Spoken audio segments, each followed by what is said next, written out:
Hello dear, आपका अगली class के अंदर बहुत बहुत वेलकम है। I am back after few holidays. मैं गांव में गया था, कुछ रस्म वगैरह त्यौहार के साथ कभी कभी आ जाती हैं, तो वो मनाने के लिए और भाई लोगों से मिलने के लिए, फैमिली से मिलने के लिए भी।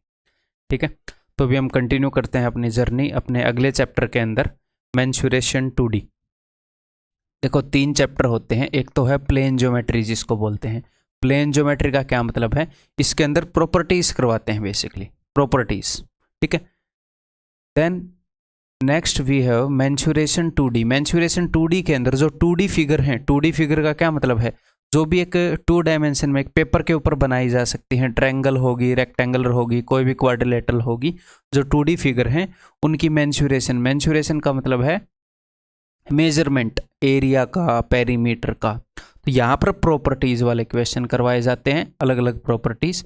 यहाँ पर एरिया पेरीमीटर के क्वेश्चन करवाए जाते हैं। ठीक है, okay. Then we have mensuration 3D। Mensuration 3D में जो 3D शेप्स हैं उनकी मेंसुरेशन, उनकी मेजरमेंट। मेंसुरेशन का मतलब है मेजरमेंट। तो जो 3D शेप में कौन हो गया, सिलेंडर हो गया, ठीक है, उन चीज़ों की मेंसुरेशन होगी। तो अब यहाँ पर हम स्टार्ट करने वाले हैं मेंसुरेशन 2D। तो यहाँ पर जो पहले मैं आपको प्रॉपर्टीज बता चुका हूँ वो भी डेफिनेटली यूज़ में आएंगी, अगर कभी कभी कहीं कहीं यूज़ में आएंगी, कभी कभी यूज़ में आएंगी, है। और मैं आपको कई नए कंसेप्ट भी बताऊंगा। तो मेंसुरेशन 2D के अंदर हम स्टार्ट करेंगे ट्रायंगल से, 3 साइडें हैं, फिर उसके बाद क्वाड्रिलेटरल 4 साइडें, एंड ऐसे ही हम सारी जो जितने भी शेप्स हैं अपने एग्जाम के लिए वो सारी हम कर लेंगे। ठीक है भाई, तो पेन, नोटबुक और अपना भाई माहौल बना लो पढ़ाई का अच्छे से। अगर आप फ्रेश फील नहीं कर रहे हैं तो एक बार मुंह धोकर आ जाओ, हैं। अगर आप नहाए नहीं हैं तो साथ वालों पर भी दया करो, नहा लो, हैं, स्मेल मारोगे सर्दी में। ठीक है, तो मतलब कुल मिलाकर अपने माहौल को सेट कर लो, कुर्सी, टेबल, हैं। और लाइब्रेरी में अगर आप पढ़ते हो तो लाइब्रेरी में जाके पढ़ो, ताकि आप जब तक इस वीडियो को ख़त्म ना कर ले तब तक ना उठें। ठीक है भाई, और स्टार्ट करने से पहले एक और छोटी सी बात कहना चाहूँगा कि हमारी जर्नी जो है एग्ज़ाम क्रैक करने की, वो ऐसे ऊपर नीचे होती रहेगी। ठीक है, कभी आपके मॉक्स में मार्क्स कम आ जाएंगे, कभी नॉर्मल आ जाएंगे, हैं।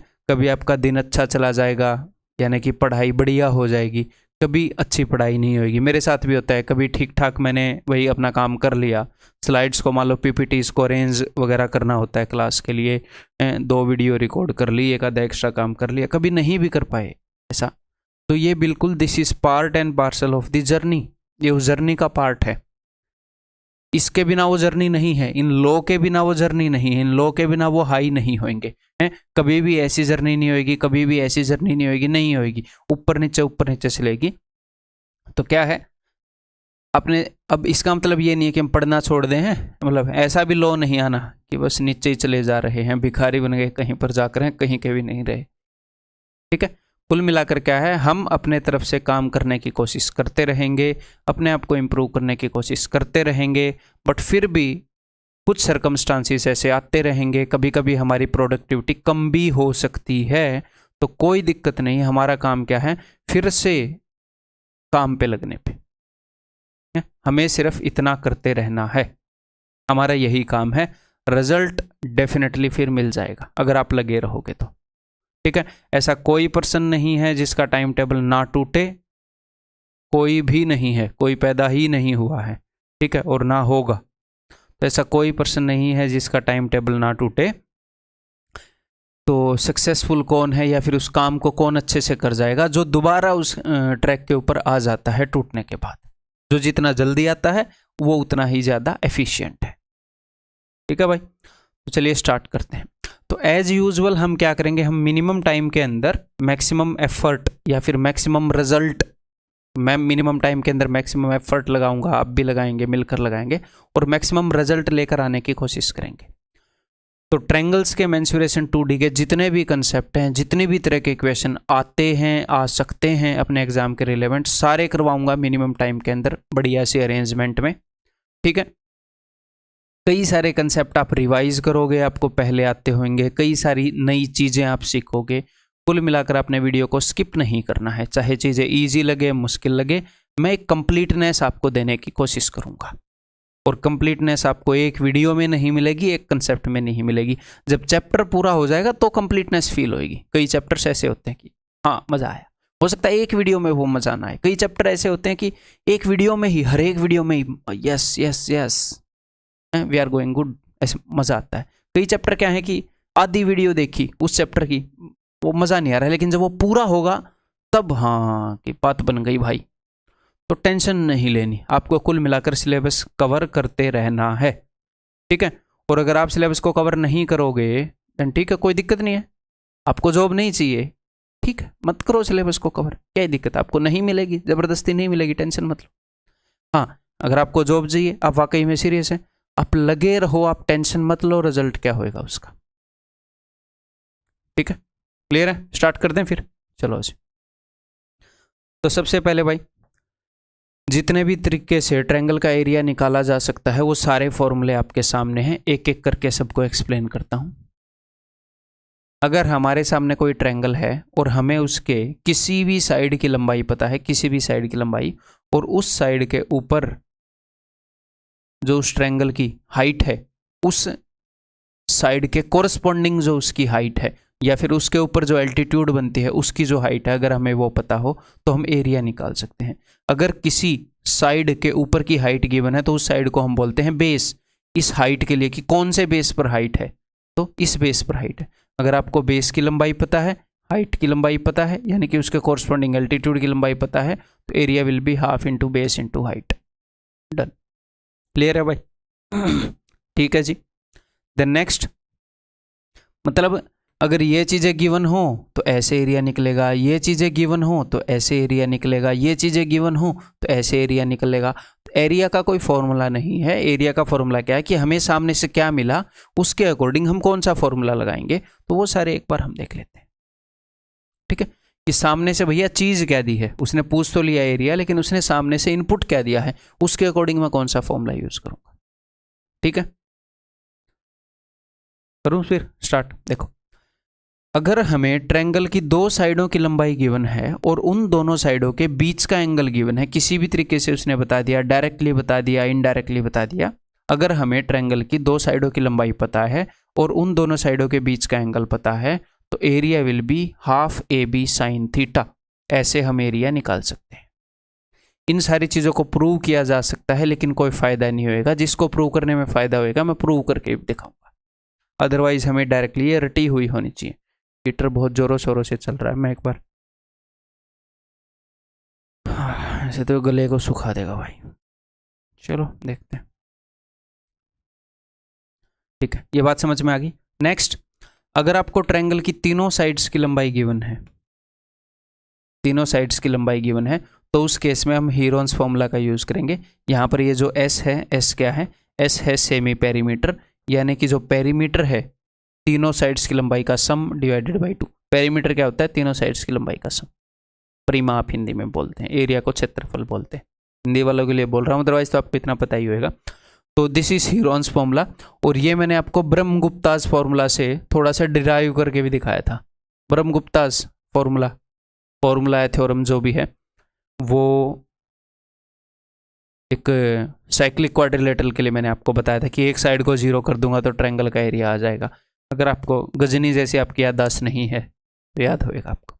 देन नेक्स्ट, अगर मेरे भाई कोई भी एग्जामिनर आपको ट्रायंगल के तीनों एंगल बता दे और फिर कोई भी एक साइड बता दे, तो भी आप एरिया निकाल सकते हैं। सर कैसे निकाल सकते हैं? देखो, मान लो आपको कोई भी दो एंगल भी बता दे, अगर वो कोई भी दो एंगल आपको बता देगा तो क्या आपको तीसरा एंगल पता चल जाएगा? जी हाँ सर, तीसरा एंगल पता चल जाएगा। ओके, अब अगर मैं आपको इस ट्रायंगल की, बिकॉज मैंने तीनों एंगल बता दिए, कोई भी एक साइड बताऊंगा तो आप बाकी की साइड भी निकाल सकते हो। कैसे? साइन रूल भाई, A upon sine A is equal to B upon sine B is equal to C upon sine C. तो आपको मान लो ये वाली साइड पता है 45 के सामने वाली, ये सी के सामने वाली, ये वाली साइड पता है, साइन 45 भी पता है, आपको ये एंगल भी पता है। अगर आप इनको इक्वेट करोगे तो ये आ जाएगा, ये भी आपको पता है।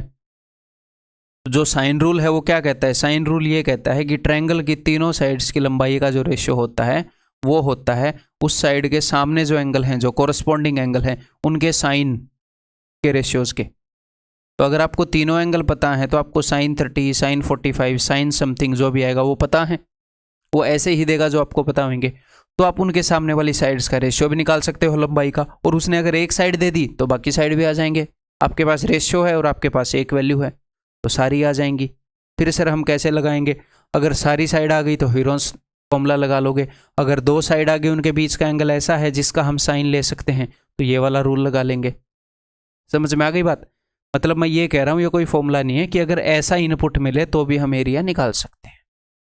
ठीक है जी, ओके जी। नेक्स्ट देन ये सारी चीजें मैंने आपकी रिवीजन के लिए दी हैं, ये हम प्रॉपर्टीज के अंदर कर चुके हैं।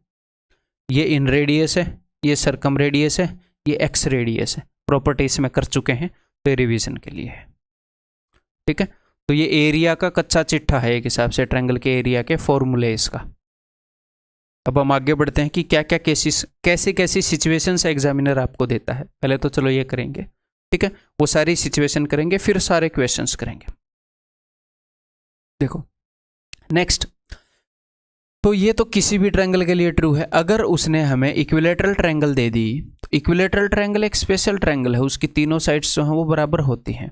ठीक है जी, अगर उसने हमें इक्विलेटरल ट्रायंगल दे दी और इक्विलेटरल ट्रायंगल के ऊपर अगर आप ये सारे फॉर्मूले लगाओगे, इनको लगाने की कोशिश करोगे तो आप यहां पर पहुंचोगे। जब आप ये सारे फॉर्मूले लगाओगे तो √3/4 a², तो आपको ये रटा हुआ होना चाहिए इक्विलेटरल ट्रायंगल का एरिया। और एक और तरीके से आपको याद होना चाहिए, मैं तो कहूँगा याद ये कर लो, फायदा ये आपको। ठीक है, कि इक्विलेटरल ट्रायंगल की हाइट क्या होती है, इक्विलेटरल ट्रायंगल की हाइट होती है √3/2a। ठीक है, तो a की वैल्यू क्या होगी, a की वैल्यू होगी 2/√3h।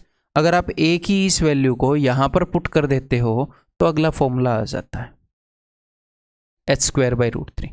अदरवाइज अगर एग्जामिनर ने आपको हाइट दी तो आप वहां से साइड निकालोगे फिर इस फॉर्मूले में पुट करोगे, उसमें भी कोई दिक्कत नहीं है। अगर आपको ये याद नहीं रहता तो कोई प्रॉब्लम नहीं है, 1% भी प्रॉब्लम नहीं है, आप इसको यूज कर सकते हो। अदरवाइज मेरे को ये याद रहता है क्यों, क्योंकि हाइट के स्क्वायर को √3 से डिवाइड ही करना है, h²/√3 बहुत ईजी है। तो अगर वो हाइट देगा तो डायरेक्टली भी मैं यूज कर सकता हूँ। ठीक है, अदरवाइज इतनी ज्यादा टेंशन भी नहीं लेनी है इसकी। द नेक्स्ट, इक्विलेटरल ट्रायंगल के अंदर ये चीजें फिर से मैं आपको रिवाइज करवा रहा हूं। मैंने आपको क्या बताया था कि इक्विलेटरल ट्रायंगल के अंदर जो इन रेडियस है, जो सरकम रेडियस है और जो एक्स रेडियस है, इन तीनों की रेशियो होती है 1:2:3। तो इन रेडियस मैंने आपको रटने के लिए बोल दिया, साइड डिवाइडेड बाई 2√3 है। ये सरकम रेडियस, इन रेडियस बोले तो अंतः त्रिज्या, परित्रिज्या a/√3। देखो इसका दुगुना है, यहाँ पर नीचे 2 है, इसको 2 से गुणा करूंगा तो ये आ जाएगा, इसको 3 से गुणा करूंगा तो ये आ जाएगा। ये एक्स रेडियस है, बाह्य त्रिज्या। तो ये सिर्फ रिवीजन के लिए, ये मैं पहले करवा चुका हूं। और पेरीमीटर क्या हो जाएगा, तीनों साइड की लंबाई का सम, दैट इज 3a। ठीक है भाई। नेक्स्ट, अगर हमारे सामने आइसोस्केलस ट्रायंगल है, मान लो ये दोनों भुजाएं बराबर हैं, ये दोनों साइड्स बराबर हैं a, इक्वल साइड्स की लंबाई है a, अनइक्वल साइड की लंबाई है b, तो एक फॉर्मूला बनाया जा सकता है। लेकिन मैं पर्सनली इसको ना ही याद रखता और ना ही आपको याद रखने के लिए बोल लूंगा। तो मैं अभी क्यों दिखा रहा हूं, क्योंकि हो सकता है आपको कहीं पर ये दिखे फिर आप बोलो कि सर ने तो ये करवाया नहीं। तो सर हम अगर इसको याद नहीं रखेंगे तो क्या करेंगे, तो कोई दिक्कत ही नहीं है। मान लो एग्जामिनर ने बोल दिया कि भैया इसका एरिया निकालो, तो बिकॉज आइसोस्केलस है तो मैं यहाँ से एल्टीट्यूड ड्रॉप करूंगा। ठीक है, 12 है, ये 6 और 6 हो जाएगा। अब 6, 8 और 10 का ट्रिपलेट बनता है, ये हाइपोटेन्यूज है, क्या बनता है। ठीक है, तो अब मैं यहाँ पर क्या करूँगा, पाइथागोरस थ्योरम लगा लूँगा, मुझे हाइट मिल जाएगी हाइट। जी हाँ, बेस मेरे पास है, हाइट है half into base into height. तो ये रटने की ज़रूरत नहीं है, मैंने पर्सनली ये बिल्कुल भी नहीं रटा है। आपका दिल कर रहा है तो आप रट लो, अदरवाइज ज़रूरत नहीं है। अगर सर डायरेक्टली इस फॉर्मूला के ऊपर बेस्ड क्वेश्चन आ गया तो, जैसे एक बार क्वेश्चन आया हुआ है शायद 2013 टियर 2 में, उसने बोला इक्वल साइड्स ए और बी हैं, तो बताओ एरिया। तो क्या ही दिक्कत है मेरे भाई, ये पूरी बी है साइड, तो ये b/2 होएगी। यहाँ पर आप पाइथागोरस थ्योरम लगा कर ये निकाल लोगे, इसका स्क्वायर माइनस इसका स्क्वायर अंडर रूट, फिर half into base into height कर दोगे, क्या ही दिक्कत है। ठीक है, रटने के लिए बहुत सारी चीज़ें हैं इंपॉर्टेंट, अदरवाइज फिर भी याद करना तो आप कर सकते हो, कोई गुनाह भी नहीं है, क्राइम भी नहीं है। नेक्स्ट, अब मैं आपको क्या करूँगा, जैसे एरिया ऑन बेस डिवीजन, ऐसे छोटे छोटे कंसेप्ट बताऊँगा सारे, जैसे जैसे जिन जिन कंसेप्ट के ऊपर क्वेश्चन पूछा जाता है फिर क्वेश्चंस को करेंगे। तो काफ़ी इंटरेस्टिंग क्वेश्चंस होंगे, कई आपको आ जाएंगे कई आपको नहीं आएंगे, बट रिलैक्स होकर सीखना है, फालतू का प्रेशर नहीं लेना है। ठीक है, चलिए जी। तो सबसे पहला कंसेप्ट जो कि मैं आपको पहले भी प्लेन ज्योमेट्री के अंदर कई बार बता चुका हूं, किसी भी ट्रायंगल के अंदर अगर वर्टेक्स से मैं एक लाइन खींचूं और वो बेस को 2:3 रेशियो में बांट देगी तो वो एरिया को भी 2:3 रेशियो में बांट देगी। ये लाइन बेस को जिस रेशियो में बांटेगी उसी रेशियो में इस ट्रायंगल के एरिया को बांटेगी। ऐसा क्यों होता है ये भी मैं आपको बता चुका हूं, एक बार फिर से बता देता हूं। देखो, ट्रायंगल का एरिया अगर हमें निकालना है और हमारे पास बेस और हाइट है तो इन दो चीज़ों पर डिपेंड करता है। आप बोलोगे जी हाँ सर, तो यहाँ पर ये जो दो ट्रायंगल हैं, ये वाली और ये वाली, इन दोनों की हाइट तो सेम है। क्यों? क्योंकि एक ही ट्रायंगल से बनी है। इस मेन ट्रायंगल की जो हाइट है वही इन दोनों की हाइट है। हाफ तो दोनों के फॉर्मूले में होगा ही, सिर्फ बेस का फर्क होगा, एक का बेस 2 है तो दूसरे का 3 है, हाइट सेम है। तो जिसका बेस डबल उसका एरिया डबल, जिसका बेस ट्रिपल उसका एरिया ट्रिपल, जिसका बेस 10% ज़्यादा उसका एरिया 10% ज़्यादा। तो बेस जिस रेशियो में बटेगा उसी रेशियो में एरिया बढ़ जाएगा। डन। अब इसी चीज को वो कैसे भी यूज कर सकता है, वो हो सकता है बेस को ऐसे बांट दे 1:2:3:4, तो कोई दिक्कत नहीं है। मान लो इसका एरिया 20 यूनिट है, तो जिस रेशियो में बेस है उसी रेशियो में एरिया है। अगर इसका एरिया 20 यूनिट है और उसने आपसे पूछ लिया है इसका एरिया, तो 4 का 5 गुना 2 का 5 गुना 10, उसने पूछ लिया पूरी ट्रायंगल का एरिया, तो भैया 4 और 3 7 और 2 9 और 1 10, बेस 4 है तो एरिया 20, अगर बेस 10 है तो 4 का 5 गुना 10 का 5 गुना 50, एक एक का निकालना जरूरी थोड़ी है। तो जिस ट्रायंगल के हिस्से में जितना बेस आया उसका उतना ही एरिया। अब आप बोलोगे जी हाँ सर। नेक्स्ट, अब जरूरी नहीं है एग्जाम में जो सिचुएशन है उसके अंदर आपको यहीं से लाइन खींची हुई दिखेगी, हम ऐसे भी खींच सकते हैं, क्या ही दिक्कत है। मान लो मैंने इस ट्रायंगल को ऐसे टेढ़ा लिटा दिया, तो यहां से मैंने एक लाइन खींची और इसने सामने वाली लाइन को 3:4 रेशियो में बांट दिया। तो ये वही तो बात है, अगर मैं इसको बेस मान लूं तो उसके ऊपर ये लाइन आई हुई है, बेस को 3:4 रेशियो में बांट रखा है, तो एरिया भी 3:4 रेशियो में बटेगा। ठीक, क्लियर है। तो इसको हम कैसे भी यूज कर सकते हैं। बहुत तेज हो गया यार हीटर।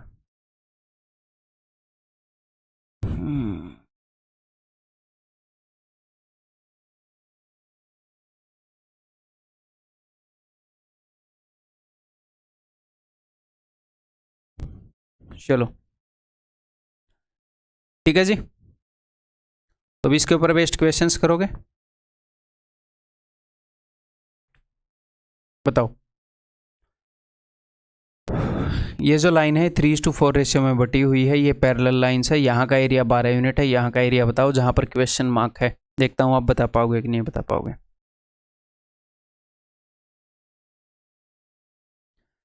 तो आप देखो ट्रायंगल ABD के अंदर यहाँ से जो लाइन खींची गई है DE, ट्रायंगल ABD के अंदर जो लाइन DE खींची गई है ये 3:4 रेशियो में बांटती है बेस को, तो एरिया भी 3:4 रेशियो में होएगा। जी हाँ सर, 3 का 4 गुना 12, तो 4 का 4 गुना 16, यहाँ पर एरिया क्या हो जाएगा 16। ठीक है, अब आप देखो ट्रायंगल ABC के अंदर, ट्रायंगल ABC के अंदर ये जो DE है ये बेस के पैरेलल है। अब बोलोगे जी हाँ सर, तो अगर ये लाइन बेस के पैरेलल है तो यहाँ पर 4:3 रेशियो है, तो यहाँ पर भी रेशियो 4:3 होएगा, BD:DC का सिमिलरिटी वाला केस। ठीक है, अब पूरी ट्रायंगल ABC के अंदर देखो ये जो लाइन है AD, पूरी बड़ी ट्रायंगल के अंदर ये जो लाइन है AD, ये ट्रायंगल को 2 हिस्सों में बांट रही है। जी हाँ सर, और ये बेस को कैसे बांट रही है 4:3 रेशियो में। तो ये जो 2 हिस्से बने हैं, एक तो ये वाला और एक ये वाला, इनका एरिया क्या होएगा वो भी 4:3 रेशियो में होएगा। तो 12 और 16 को जोड़ो, 12 + 16 कितना हो जाएगा 28, 4 का 7 गुना है 28, तो 3 का 7 गुना 21। Answer will be 21। नेक्स्ट बताओ, टेल मी नेक्स्ट वन। ठीक है जी, देखो तो ये जो इक्वेशंस के अंदर ये जो है ये रेशियो है, लाइन जो लंबाई जिस रेशियो में बटी हुई है 6:5 3:2, ये रेशियोज हैं, ठीक है। ये एरिया है जो भी गिवन है और ये वाला एरिया हमने निकालना है। बताओ फिर। तो भाई अगर मुझे ये वाला एरिया निकालना है, अगर मैं ट्रायंगल ABC को देखूं और C से एक लाइन खींची गई है ऐसे C से, जो कि बेस को 6:5 रेशियो में बांट रही है, तो यहाँ का एरिया मुझे पता चल जाएगा, तो यहाँ का भी पता चल जाएगा। आप बोलोगे जी हाँ सर, ओके ठीक है। तो यहाँ का एरिया पता करने की कोशिश करते हैं। अब अगर आप ट्रायंगल ADC को देखो, ADC के अंदर ये जो लाइन है AE, मेरी बातों को ध्यान से सुनते रहना, ठीक है। मैं यहाँ पर बहुत ज़्यादा लिख नहीं रहा हूँ, कुछ बेसिक चीज़, बेसिक कंसेप्ट क्लियर कर रहा हूँ, तो आपको मेरी बात पर ध्यान देना पड़ेगा कि मैं क्या बोल रहा हूँ। ये जो लाइन है AE, ये बेस को 1:2 रेशियो में बांट रही है। देखो ये तीनों बराबर हैं, ये बेस को 1:2 रेशियो में बांट रही है, इधर 1 यूनिट इधर 2 यूनिट, तो एरिया भी 1:2 रेशियो में बटेगा। अगर इधर का एरिया 10 है तो इस पूरे का एरिया 20 होएगा। सर इसका कितना होगा, इसका कितना, इसका कितना, क्यों पड़ी है आपको इन सब की? कई बार क्वेश्चन के अंदर एक्स्ट्रा इन्फॉर्मेशन भी दे दी जाती है, तो उसका भी ध्यान आपने रखना है, ठीक है। ब्लू कलर अगर व्हाइट के साथ अच्छा नहीं लग रहा तो हम संतरी ले लेंगे, कोई दिक्कत नहीं है, ठीक है। तो ऊपर वाला इलाका का टोटल कितना एरिया हो गया? ट्रायंगल ABC में देखो, अब ABC में, ABC के अंदर ये जो लाइन है CD, ये 6:5 रेशियो में बांट रही है बेस को, एरिया भी इसी रेशियो में होगा, तो 10 और 20 30, तो 6 का 5 गुना, तो 5 का 5 गुना 25। ठीक, क्लियर है? बताओ।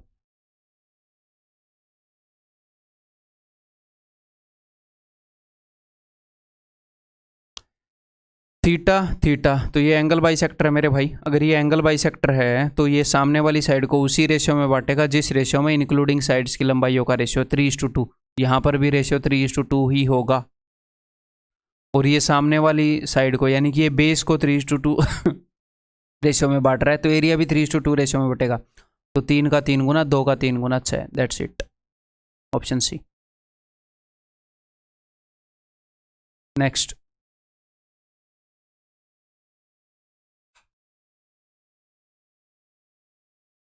ये बताओ।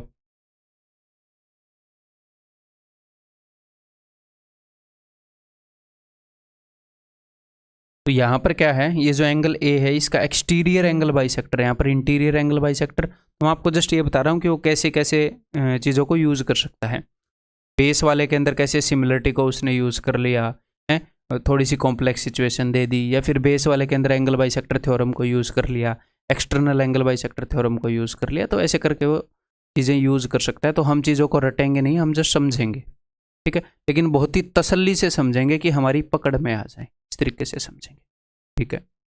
ओके जी, तो यहाँ पर एक्सटर्नल एंगल का बाइसेक्टर है, तो यहाँ पर हमें पता है कि BC/CD, BC/CD external angle bisector theorem से इज इक्वल टू AB/AC, ठीक है। ये आपको पता है, B से लेकर मैं D तक गया तो AB है। चलो मैं क्यों आपको बताऊं, एक्सटीरियर एंगल बाइसेक्टर थ्योरम अच्छे से करवा चुका हूं, ठीक है। अब देखते हैं जी, तो BC की लंबाई BC/CD, CD क्या है, CD 9 है, इस इक्वल टू AB जो कि 4 है, और AC जो कि बराबर है BC के, तो यहाँ पर मैं BC ही लिख देता हूँ, ये मैंने लिख दिया। तो BC² इस इक्वल टू 9 चौके 36, BC इस इक्वल टू 6, ठीक है। तो BC की लंबाई 6 आ गई। अब आप पूरी बड़ी ट्रायंगल के अंदर देखो, ABD के अंदर बेस जो है उसको 6:9 रेशियो में बांट रखा है, या फिर अगर आप बोलो 2:3 रेशियो में बांट रखा है, ठीक है। तो 2 का कितने गुना है, कितने ही गुना नहीं है, 4.5 गुना है, तो 3 का 4.5 गुना कितना हो जाएगा, 3 चौके 12 और 1.5 13.5, ठीक है। क्लियर है? 2 3 6, अच्छा 3 दूनी, हाँ मैंने ठीक काटा है ना, हाँ मैं सोच रहा था, चलो पॉइंट में इक्वेशन मैंने बनाया, मेरे को लग नहीं रहा था मैंने पॉइंट पे बना दिया होगा। चलो एरिया डिवीजन बाय मीडियंस। अब मीडियंस एरिया को कैसे डिवाइड करती हैं ये हम प्लेन ज्योमेट्री के अंदर पढ़ चुके हैं, तो यहाँ पर मैं आपको सिखाऊंगा नहीं, यहाँ पर जस्ट हम रिवाइज कर रहे हैं। ठीक है मेरे भाई, देखो मीडियन जो है वो एरिया को दो बराबर हिस्सों में बांटती है। क्यों? क्योंकि वो बेस को दो बराबर हिस्सों में बांटती है, यही वाला कंसेप्ट है। ओके, अगर हम सारी मीडियंस को खींच दे तो एरिया जो है वो 6 बराबर हिस्सों में बढ़ जाएगा। सिर्फ मैं रिवीजन करवा रहा हूं।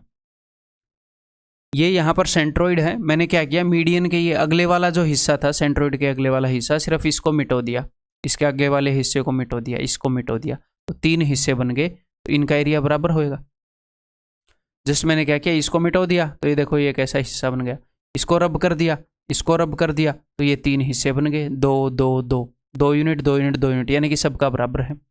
ओके, ये यहाँ पर ये जो पॉइंट है सेंट्रोइड है। नेक्स्ट, अगर मैं क्या करूं, इसके पहले वाले हिस्सों को मिटा दूं, वर्टेक्स की तरफ वालों को, ऐसे इनको रब कर दूं, तो एक और एक 2 यूनिट 2 यूनिट 2 यूनिट, यानी कि इनका एरिया बराबर है। ये यहाँ पर मीडियन ही है, मतलब कि ये इक्वल ही है।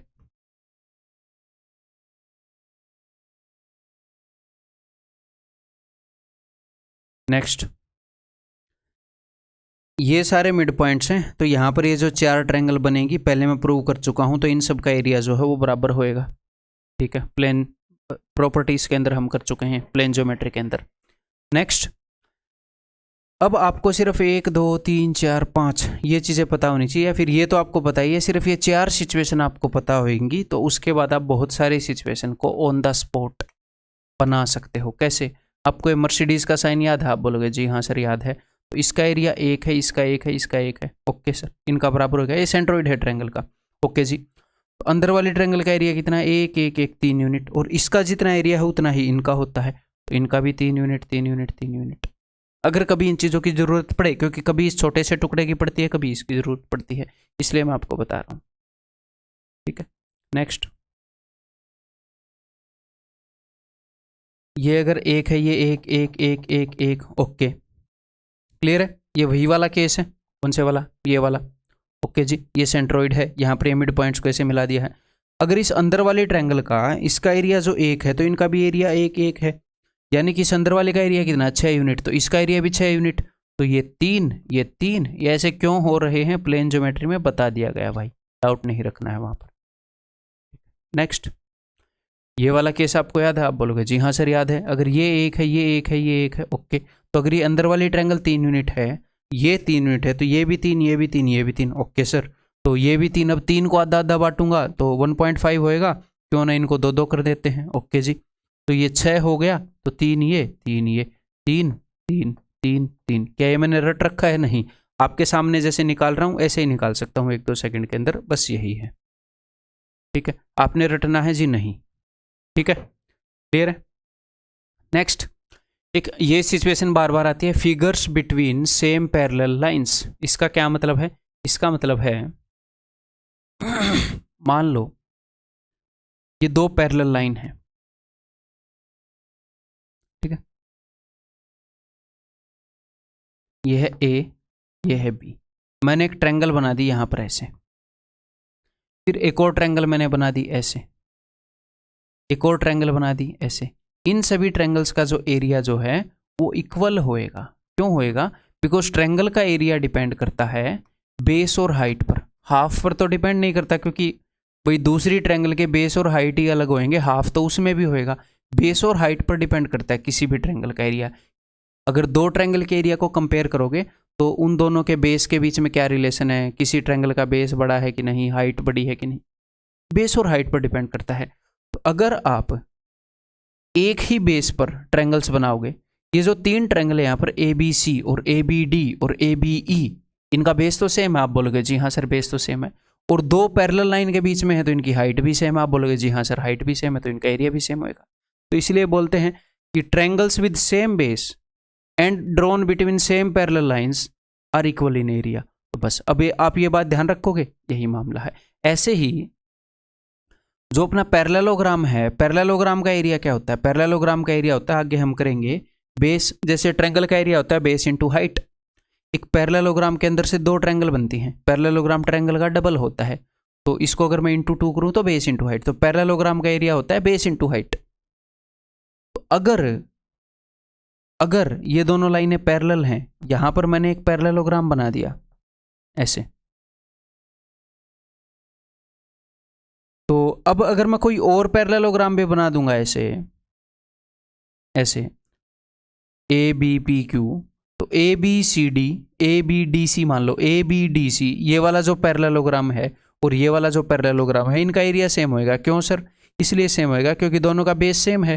हाँ जी सर, और दोनों सेम पैरेलल लाइन के बीच में ड्रॉ किए गए हैं, तो दोनों की हाइट भी सेम है। ओके, अगर यहीं पर दो पैरेलल लाइन अपने सामने हैं, उनके बीच में सेम बेस के ऊपर, अब मेरी बात को ध्यान से सुनिएगा, सेम बेस के ऊपर मैंने एक पैरेललोग्राम बना दिया। अब बोलोगे जी हाँ सर, और एक मैंने ट्रायंगल बना दी, तो ट्रायंगल का एरिया हाफ होएगा। क्यों? क्योंकि देखो बेस तो दोनों का सेम है। ओके, और हाइट भी दोनों की सेम है, ट्रायंगल की हाइट भी उतनी ही है, पैरेललोग्राम की हाइट भी उतनी है।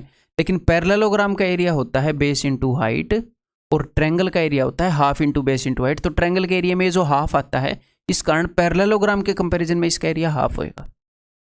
तो सेम पैरेलल लाइंस के बीच में विद सेम बेस अगर आप ट्रायंगल्स खींचोगे तो उनका एरिया बराबर, अगर पैरेललोग्राम बनाओगे तो एरिया बराबर, अगर एक पैरेललोग्राम और एक ट्रायंगल बनाओगे तो पैरेललोग्राम का एरिया ट्रायंगल के कंपैरिजन में डबल, या फिर ट्रायंगल का एरिया पैरेललोग्राम के कंपैरिजन में हाफ। ये चीज़ आपको पता, ठीक है मेरे भाई? बिल्कुल बेसिक सी सिंपल सी बात है। अब इसके ऊपर बेस्ड एक आधे क्वेश्चन करके देखते हैं। देखो ABCD is a parallelogram, find the ratio of areas of triangle asked. ये जो ट्रायंगल्स का एरिया का रेशियो पूछा ही आपने बताना है। देखो triangle ABE is to ADE, इसको आप कई तरीके से कर सकते हैं, देखते हैं।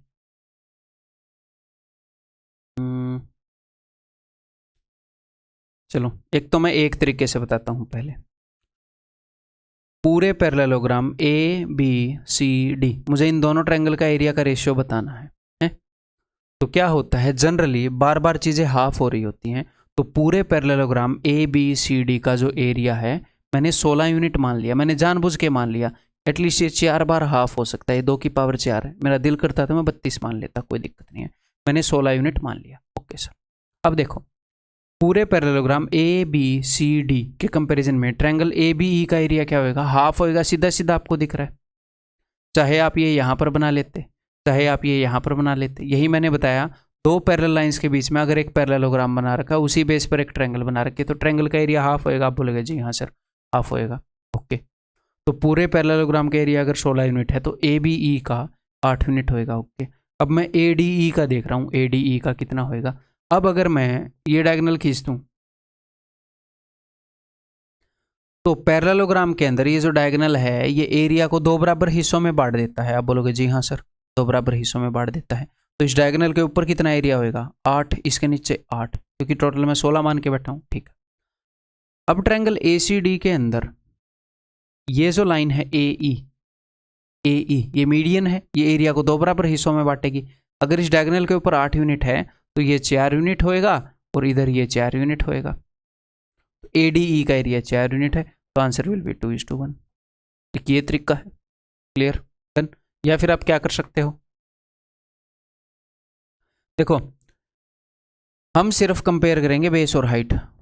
पूरे पैरेललोग्राम के कंपैरिजन में, पूरे पैरेललोग्राम के कंपैरिजन में ट्रायंगल ABE का एरिया वैसे तो हाफ होएगा ही होएगा। आप बोलोगे सर क्यों?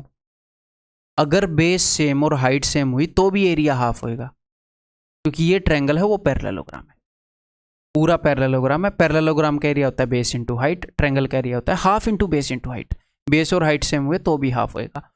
तो मैं ऊपर लिख रहा हूं पूरे पैरेललोग्राम के कंपैरिजन में इस ट्रायंगल का एरिया कितना होएगा, हाफ तो होएगा ही होएगा। उसके बाद मैं बेस और हाइट को देख रहा हूं, तो बेस सेम है पैरेललोग्राम और ट्रायंगल का, हाइट सेम है, सेम पैरेलल लाइंस के बीच में है, तो आगे मैंने कुछ नहीं लिखा, सिर्फ हाफ होएगा। अब ट्रायंगल ADE में आते हैं, ट्रायंगल का एरिया हाफ तो होता ही होता है, उसके बाद बेस और हाइट कितना है उस पर डिपेंड करता है।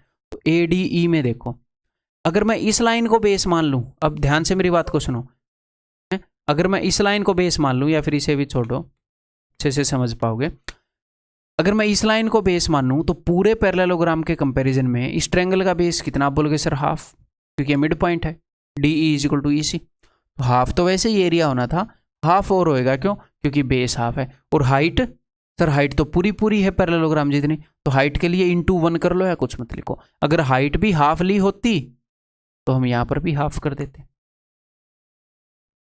तो आप ऐसे भी कर सकते हो, एक हाफ से एक हाफ कट जाएगा, उत्तर विल बी 2/1।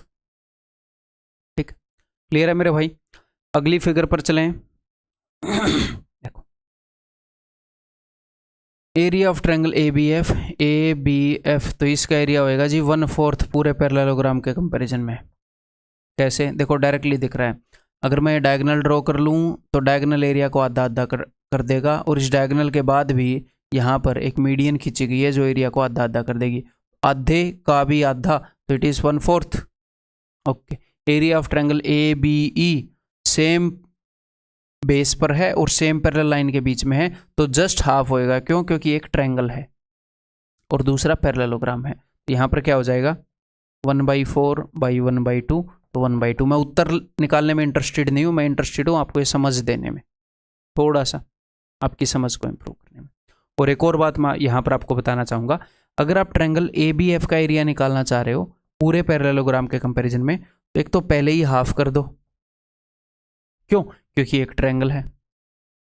अब पूरे पैरेललोग्राम के कंपैरिजन में इसका बेस कितना? आप बोलोगे सर बेस तो सेम है, तो ठीक है, बेस के कारण कोई चेंज नहीं आया। हाइट कितनी है? हाइट हाफ है। अब यहाँ पर आपके दिमाग में आएगा सर ये हाइट थोड़ी है, पूरे पैरेललोग्राम की हाइट ऐसे होती है और इसकी हाइट ऐसे है। बिल्कुल सही बात है, बिल्कुल सही बात है, कोई दिक्कत नहीं है। लेकिन अब मेरी एक बात का ध्यान रखिएगा, क्या कि अगर आपके सामने ऐसे पैरेललोग्राम है, ठीक है, और मान लो ऐसे 1:2 रेशियो भी होएगा मान लो, तो पूरा पैरेललोग्राम है ABCD और ये है P, तो ट्रायंगल PAB यहां पर इसका बेस कितना है? ट्रायंगल PAB की एरिया कितना होएगा पूरे उसके कंपैरिजन में? बटे में ABCD। तो मेरे भाई हाफ तो इसका होएगा ही होएगा, क्योंकि ये एक ट्रायंगल है। बेस इसका कितना है? सर बेस सेम है, तो ठीक है। हाइट कितनी है? पूरी 3 में से इसकी हाइट है 1 यूनिट, तो 1/3। तो यहां पर अगर आप इसकी साइड में भी कुछ हिस्सा लोगे, इसकी साइड भी अगर मतलब अगर आपने 1/3 लिया है यहाँ पर हिस्सा, तो इसकी हाइट भी 1/3 होगी। हम इसको प्रूव भी कर सकते हैं यहाँ पर परपेंडिकुलर खींचकर। कैसे? ऐसे परपेंडिकुलर खींचेंगे, ऐसे परपेंडिकुलर ड्रॉप करेंगे, तो यहाँ पर ये दोनों पैरेलल हो गए। जी हाँ, तो 1:2, यहाँ पर भी 1:2, 1:2 ऐसे आ जाएगा। लेकिन आपने याद रखना है, प्रूव तो कर ही सकते हैं, लेकिन ये आपने याद रखना है। क्लियर है? तो यहीं पर अगर मैं आपको एक और क्वेश्चन दूं कि ये एक पैरेललोग्राम है ABCD, ठीक है, और ऐसे अब की बार हमारे पास ट्रायंगल है PAQ, यहाँ पर रेशियो है 1:4, यहाँ पर रेशियो है 3:2। तो इस ट्रायंगल का area of triangle PAQ ABCD के कंपैरिजन में, तो मैं क्या लिखूंगा कि हाफ तो होगा ही होगा क्योंकि ये ट्रायंगल है। अब उसके बाद बेस कितना है इसके पास? इसके पास बेस है 3/5, 5 में से 3, और हाइट कितनी है? हाइट है 4/5, पूरी 5 हाइट में से 4, तो इसका एरिया इतना हो जाएगा जी। कितना हो जाएगा? 6/25 पूरे पैरेललोग्राम के कंपैरिजन। ठीक, इस रिजल्ट को हम कई तरीके से अचीव कर सकते हैं, लेकिन मैं आपको बेसिक अंडरस्टैंडिंग दे रहा हूं। यहाँ पर ये बेस का जितना हिस्सा मारेगी उतना ही इसके हिस्से में बेस है, इस लाइन का जितना हिस्सा मारेगी उतना ही इसके हिस्से में हाइट है। ठीक है जी, इसको साइन रूल से भी मैं कर सकता हूँ, जरूरत आने पर आगे साइन रूल भी आपको बताऊंगा, टेंशन नहीं लेनी। ठीक है, अब तक के लिए इतना समझ गए? Clear? Next, area of triangle AEC। अब ट्रायंगल AEC का एरिया देखो, AEC, तो ट्रायंगल AEC का रेशियो हमसे पूछ रखा है EBF के कंपैरिजन में, तो इसको कई तरीके से हम बता सकते हैं। ठीक है, लेकिन मैं आपको बेस और हाइट की अंडरस्टैंडिंग से ही बताऊंगा। यहाँ पर आप डायगोनल वाले हिसाब से भी कर सकते हो कि डायगोनल खींचा गया है, तो यहाँ पर ये मीडियन है, इसका एरिया 1 यूनिट है, तो इसका भी 1 यूनिट है। ये मीडियन है, इसका और इसका बराबर है, तो ये हाफ हो गया, तो 2:1 रेशियो हो गया। लेकिन मैं दूसरे तरीके से आपको बताना चाह रहा हूँ। देखो, तो ट्रायंगल AEC ने बेस कितना यूज़ किया? बेस पूरे पैरेललोग्राम का आधा यूज़ किया। ठीक है, ट्रायंगल EBF ने बेस कितना यूज़ किया? पूरे पैरेललोग्राम का आधा यूज़ किया, तो इन्होंने बेस तो सेम ही यूज़ किया, इसका जितना बेस है उतना ही इसका बेस है, ठीक है। इसने हाइट पूरे पैरेललोग्राम की यूज़ कर ली, इसने हाइट आधी यूज़ की, इसने हाइट आधी यूज़ की, तो बेस दोनों का सेम है लेकिन इसकी हाइट हाफ है। तो अब की बार एरिया हाइट पर डिपेंड कर गया, बेस तो सेम है, जिसकी हाइट डबल उसका एरिया डबल, तो ऊपर वाले का एरिया 2 तो इसका एरिया 1 यूनिट। क्लियर है मेरे भाई? ये काम आप यहां पर भी कर सकते थे, एग्जैक्टली सेम काम आप यहां पर भी कर सकते थे कि हम कंपेयर कर रहे हैं ट्रायंगल ए बी एफ को और ए बी ई को, दोनों का बेस सेम है। जी हाँ सर, दोनों का बेस तो सेम है ए बी, तो ट्रायंगल ए बी ई की जस्ट हाइट डबल है, उसने हाइट पूरे पैरेललोग्राम की यूज़ कर ली, इसने आधे पैरेललोग्राम की यूज़ कर ली। इसको एक और अंडरस्टैंडिंग से बताऊं, अगर मैं यहाँ पर एक पैरेलल लाइन खींच दूँ तो ये तो आधा पैरेललोग्राम हो गया ना, ये बिल्कुल मिड पॉइंट है, तो इसने हाइट आधे पैरेललोग्राम की यूज़ कर ली, इसने पूरे की यूज़ कर ली, तो जिसने कम हाइट करी उसका एरिया कम हो जाएगा, तो ए बी ई का area will be 2, A B F का एरिया विल बी 1। ठीक, समझ में आ रही है बात? इज द बात कमिंग टू समझ? नेक्स्ट ये बताओ, ABCD से parallelogram, find the ratio of area of triangles asked. Okay, पूरे पैरेललोग्राम के कंपैरिजन में हमने बताना है, इनका रेशियो बताना है, ठीक है। देखो तो भाई ये अगर 2 है तो ये 3 यूनिट है, पूरे पैरेललोग्राम की साइड कितने यूनिट है? 3 और 2 5, तो ये पूरा कितना है? ये है 5 यूनिट, ठीक है। तो हमें 1 2 3, ये एरियाज के रेशियो नहीं है, ये एरिया नहीं है, ratio of areas of triangles 1 2 3, ये ट्रायंगल हैं, इनके एरियाज के रेशियो हमने बताना है। तो मुझे एक बात बताओ, ट्रायंगल 1 2 और 3 इन सब की हाइट कितनी है? हाइट तो सेम है, हाइट तो सर पूरी पूरी यूज कर रहे हैं पैरेललोग्राम की, इसने पूरी, अगर इसको मैं बेस मानूं तो हाइट तो पूरी है, ये भी पूरी है, ये भी पूरी है, तो एरिया किस पर डिपेंड करेगा? सिर्फ बेस पर। इसका बेस अगर 2 यूनिट है तो इसका 3 यूनिट है, इसका 5 यूनिट है, तो बस एरिया का वही रेशियो होएगा, इसका एरिया होएगा 2 यूनिट, और ट्रायंगल नंबर 2 इसका एरिया होएगा 3 यूनिट और इसका एरिया होएगा 5 यूनिट। अगर आप रेशियो पूछोगे तो डायरेक्टली बता पा रहे हैं ना, कोई दिक्कत ही नहीं है। नेक्स्ट, AEC का एरिया ABCD के कंपैरिजन में, ठीक है जी।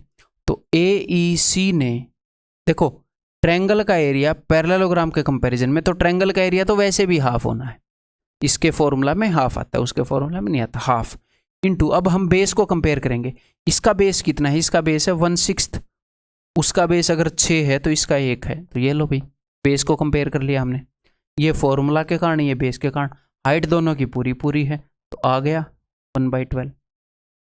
इसको और कई तरीके से कर सकते हैं डेफिनेटली, हम यहाँ पर ये वाली अंडरस्टैंडिंग बिल्ड कर रहे हैं, ठीक है। Next, area of triangle AEF पूरे ABCD के कंपैरिजन में, तो ये ट्रायंगल है, ये पैरेललोग्राम है, तो इसका एरिया वैसे भी हाफ होएगा, बेस और हाइट सेम हुए तो फॉर्मूला के कारण, ठीक है। आगे, इसका बेस कितना है? इसने बेस लिया है 7 यूनिट में से 3, 3/7, तो इसके कारण इसका एरिया 3/7, और इसने पूरी हाइट में से आधी हाइट यूज करी है, इस ट्रायंगल ने आधी हाइट यूज करी है, दैट विल बी 1/2। फिर से एक बात बता रहा हूं, मैं ये नहीं बोल रहा पैरेललोग्राम की टेढ़ी वाली हाइट है, हाइट ऐसे सीधी होती है, मुझे ही पता है, थोड़ी देर पहले प्रूव करके बताया है। इस साइड का जितना फ्रैक्शन भी ये ट्रायंगल यूज करेगी, इसकी हाइट भी उतनी ही हो जाएगी पूरे पैरेललोग्राम के कंपैरिजन में, ठीक है। बस ये याद रखना है हमने, क्लियर है? तो यहां पर जो भी होएगा आप निकाल ही लोगे, 3/28। तो अब हम कुछ आसान प्यारे प्यारे क्वेश्चन करते हैं भाई, ठीक है। बहुत सारे क्वेश्चन आपको HW में मैं दे दूंगा, बहुत ही जैसे बिल्कुल आसान क्वेश्चन है, करो खुद, एनोटेशन में देखना नहीं हुए तो। ये भी आसान क्वेश्चन है, अगर आपसे नहीं निकला तो हिंट दे रहा हूँ, नहीं तो पॉज करके कर लो, फिर हिंट सुनोगे। 3 4 5 रेशियो में है, तो भैया एक राइट एंगल ट्रायंगल है, 3x 4x 5x मान लो, ठीक है। नेक्स्ट, चलो यहाँ से क्वेश्चन करने स्टार्ट करते हैं फिर हम।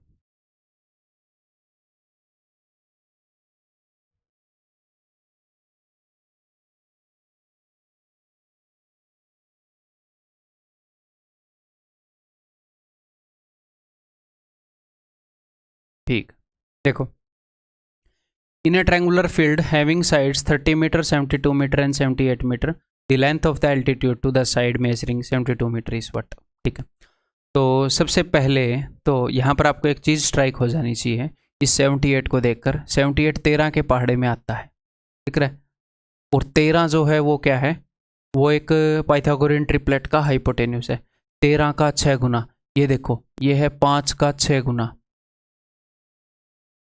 ये है 12 का 6 गुना, 5 12 13। तो ये एक राइट एंगल ट्रायंगल है जिसमें हाइपोटेन्यूस है 78, ये हो गया 30, ये हो गया 72। अब ये क्या बोल रहा है, the length of the altitude to the side 72। 72 के ऊपर जो एल्टीट्यूड है, तो 72 के ऊपर ये जो एल्टीट्यूड होगी यहाँ से, वो तो ये साइड के बराबर ही होगी 30। तो आंसर इस ऑप्शन है 30। क्लियर है। तो पाइथागोरियन ट्रिपलेट आपको याद होने चाहिए। सर अगर हमें यहाँ पर ना दिखे पाइथागोरियन ट्रिपलेट तो कोई दिक्कत नहीं है, फिर आप ऐसे मानोगे इस ट्रायंगल को, कैसे मानोगे? फिर मैं जस्ट आपको बता देता हूँ, ना भी दिखे तो फिर आप इसको राइट एंगल ट्रायंगल तो मानोगे नहीं, एक नॉर्मल सी ट्रायंगल ऐसे मानोगे। फिर उसने आपको बोल रखा है कि 72 मीटर के ऊपर जो एल्टीट्यूड है वो बताओ, तो 72 को मैं इधर लिखूंगा और 72 के ऊपर मैं एल्टीट्यूड बनाऊंगा।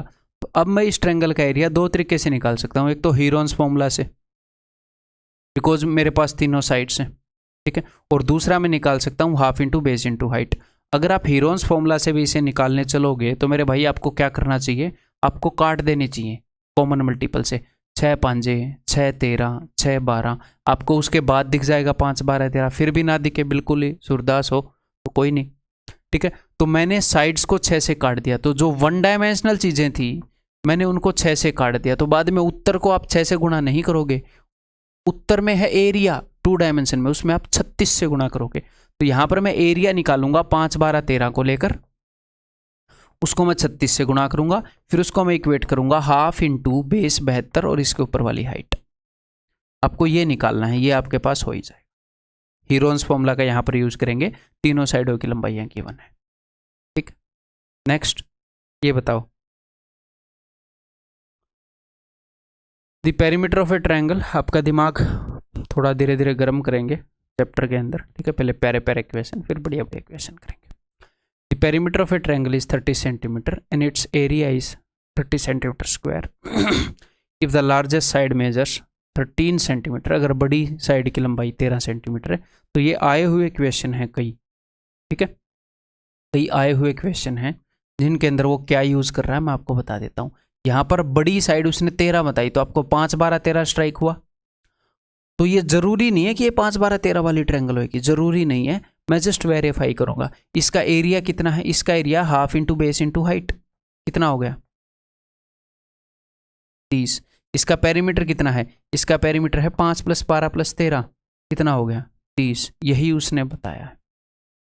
तो क्या है, वो राइट एंगल ट्रायंगल्स को बार बार यूज करता है, तो हमें आपको अवेयर रहना चाहिए। कभी अगर आपको ऐसी चीज दिख जाए, हाइपोटेन्यूज 41 दिख जाए, तो चेक कर लेना 9 40 41 का, हाइपोटेन्यूज 37 दिख जाए और ऐसे उसने बता रखा है, ठीक है, बिकॉज आए हुए क्वेश्चन है। तो यहाँ पर वो क्या पूछ रहा है, what is the length of the smallest side, तो दैट इज 5, ऑप्शन है।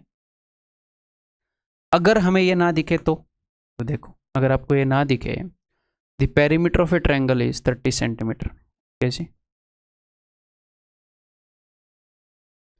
and its area is 30 centimetre, okay. If the largest side is 13, अगर बड़ी साइड 13 है, इन दोनों का सम कितना हो जाएगा, इन दोनों का सम हो जाएगा 17। तीनों साइड की लंबाई है 30, तो 30 - 13 17, तो इसको मैं मान लेता हूँ x, ये हो जाएगा 17 - x, ठीक है जी। और उसने क्या बताया है कि पेरीमीटर हमने यूज़ कर लिया, इसका एरिया जो है दैट इज़ 30 सेंटीमीटर। अगर इसका एरिया 30 सेंटीमीटर है तो यहाँ पर मैं क्या कर सकता हूँ, हीरोन्स फॉर्मूला यूज़ करूँगा, s = 30/2, पेरीमीटर 30 है 15, तो हीरोन्स फॉर्मूला यूज़ करूँगा, s × s - a यानी कि 2 × s - 30 यानी कि 15 - x, आगे s - 30, तो s - 30 करोगे तो दैट विल बी x - 2, 15 - 30 करोगे तो that is equal to area जो कि है 30। दोनों तरफ स्क्वायर करेंगे तो ये जो स्क्वायर रूट कैंसिल हो जाएगा, ठीक है। 15 दूनी 30, 30, उसके बाद x - 2 15 - x, अगर मैं इन दोनों नंबर को जोड़ दूं, देखो क्या होता है, इन दोनों नंबर का प्रोडक्ट है ये। कभी कभी इनका सम कांस्टेंट होता है, कभी कभी इनका डिफरेंस कांस्टेंट होता है, कभी कभी आपको ऐसे मिलता है x-2 x-3 is equal to something, इन दोनों में एक का फर्क है। तो आपको ऐसे हिट एंड ट्रायल करना आना चाहिए, यहाँ पर क्वाड्रेटिक बनाने की ज़रूरत नहीं है। इन दोनों को अगर आप जोड़ोगे तो ये x है, ये माइनस x है, कट जाएगा, 15 में से दोगे 13, तो इन दोनों नंबर का सम 13 है, प्रोडक्ट 30 है। तो 30 को ऐसे दो नंबर में तोड़ सकते हो जिनका सम 13। आप बोलोगे जी हाँ सर, खुशी खुशी बोलोगे आप, 10 और 3, तो इनमें से एक 3 है, एक 10 है, ठीक है। अगर मैं इसको 3 मानूंगा तो x की वैल्यू 5। अब देखो 15 माइनस 5 10, बन गई बात। एक में एक बार एक को 3 मानकर देख लेना, दूसरा 10 आए तो ठीक है, नहीं तो वैल्यूज पलट देना। तो x की वैल्यू क्या आ गई, x की वैल्यू आ गई 5, खत्म बात। ये है 5, 17 माइनस 5 12, ये है 13, स्मॉलेस्ट साइड पूछिए, दैट इज 5, ठीक है, क्लियर है। आगे से ऐसे क्वेश्चन को कर लोगे, करो फिर। तुम हल्के में ले रहे थे, ऐसे ही हाँ भर दूंगा। देखो तो भाई बहुत ही सिंपल है, यहाँ पर उसने क्या बताया है, पेरीमीटर। ये आए हुए क्वेश्चन मैं करवा रहा हूँ, और जब आपको ये स्लाइड मिलेगी तो यहाँ पर नीचे लिखा हुआ भी नहीं होएगा कि कौन से साल में आया था। कई क्वेश्चन जो आए हुए हैं उनमें नहीं लिखा हुआ नीचे, ठीक है। तो ये मत सोचना जहाँ पर नीचे कुछ नहीं लिखा हुआ ये कहीं नहीं आया हुआ, नहीं। पहले मैं नहीं लिखता था, अपने लिए भी नहीं लिखता था कि ये कभी एक क्वेश्चन आया हुआ है, तो एक आधी स्लाइड पर नहीं है, ठीक। तो यहाँ पर उसने बताया पेरीमीटर 40, एरिया 60, बड़ी से बड़ी साइड की लंबाई है 17, तो 8 15 17 आपको याद आया। ऐसे मैं जानबूझकर अगर ये क्वेश्चन बनाऊं और आपको कराऊं फिर क्या ही फायदा है, जानबूझ के राइट एंगल ट्रायंगल पे वो ऐसे पूछ रहा है, तो इसलिए क्वेश्चन आपको करवाने जरूरी है कि आप उसको पकड़ पाओ, ठीक है। तो अगर आप चेक करोगे तो एरिया है 15 8 120 का 10 60, जी हाँ, और पेरीमीटर कितना है 15 और 8 23 और 17 40, ठीक है। Then the length of the smallest side is 8, खत्म। नेक्स्ट ये देखो CHSL में पूछा गया question. In an isosceles triangle ABC with AB is equal to AC,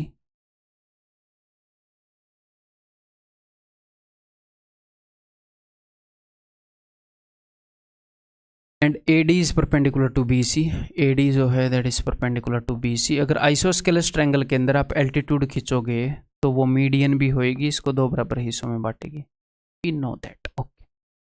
अगर AD की लंबाई 6 है और पेरीमीटर है 36, तो पेरीमीटर 36 है, पेरीमीटर बना है देखो AB और AC plus BD plus CD। तो पूरे पेरीमीटर को अगर मैं हाफ करूं तो देखो AC के बराबर AB है और BD के बराबर CD है, तो AB प्लस BD ये पेरीमीटर का हाफ है, AC प्लस CD ये पेरीमीटर का हाफ है, पेरीमीटर 36। तो इन दोनों का सम कितना है, इन दोनों का सम है जी 18। ऐसे क्वेश्चन आए हुए हैं, आपको प्लेन ज्योमेट्री में भी करवाया था मैंने, ठीक है। तो अगर इन दोनों का सम 18 है तो सोचो जरा क्या कौन सी वैल्यूज पॉसिबल है, कौन सा पाइथागोरियन ट्रिपलेट यूज किया, कहीं 3 4 5 वाला। सबसे पहले तो हम बेसिक वाला ही चेक करेंगे, 3 का डबल, 4 का डबल, 5 का डबल, 4 का डबल, 4 और 5 का सम क्या होता है, 4 और 5 का सम 9, 9 का डबल 18, तो यही है 4 का डबल 8, 5 का डबल 10। एक्चुअल आया हुआ क्वेश्चन CHSL के अंदर, तो हमें पाइथागोरियन ट्रिपलेट्स ऐसे यूज करने आने चाहिए। अदरवाइज क्या करना पड़ेगा, इसको A मानना पड़ेगा, इसको 18 माइनस A मानना पड़ेगा, फिर पाइथागोरस थ्योरम लगाओगे तब जाकर A की वैल्यू आएगी, ठीक है। अदरवाइज हमें सीधा मिल गया। Then area of triangle ABC, तो ट्रायंगल ABC का एरिया होगा। अब BD 8 है, DC 8 है, तो जनरली बच्चे क्या करते हैं, हाफ इंटू 8 और 8 16 इंटू हाइट 6, लेकिन कर सकते हो आप ऐसे, कोई दिक्कत नहीं है।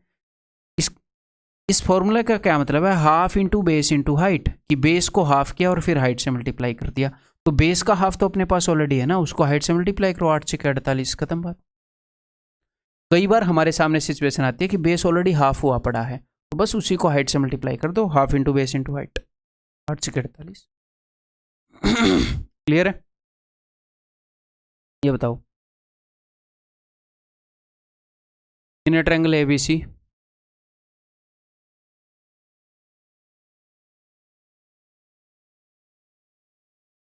AB is equal to 12,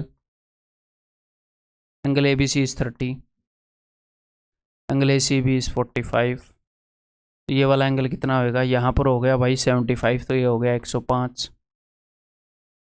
find the area of triangle ABC, तो ट्रायंगल ABC का एरिया कैसे निकालोगे, देखो आपको इसके सामने वाली साइड पता है तो आप इसके सामने वाली साइड निकाल सकते हो। साइन 45 और साइन 30 का जो रेशियो होगा वही इस साइड का और इस साइड का रेशियो होगा, हम निकाल सकते हैं।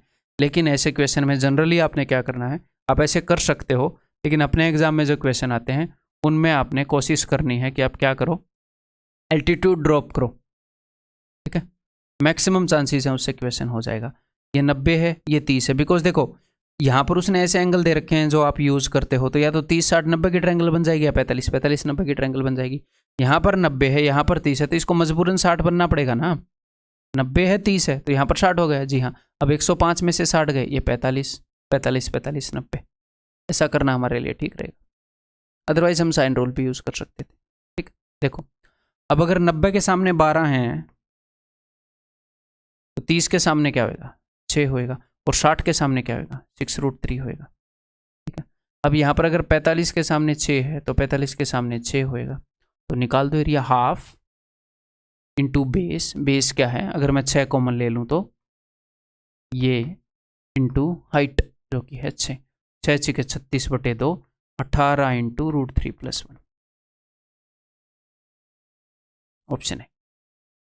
क्लियर?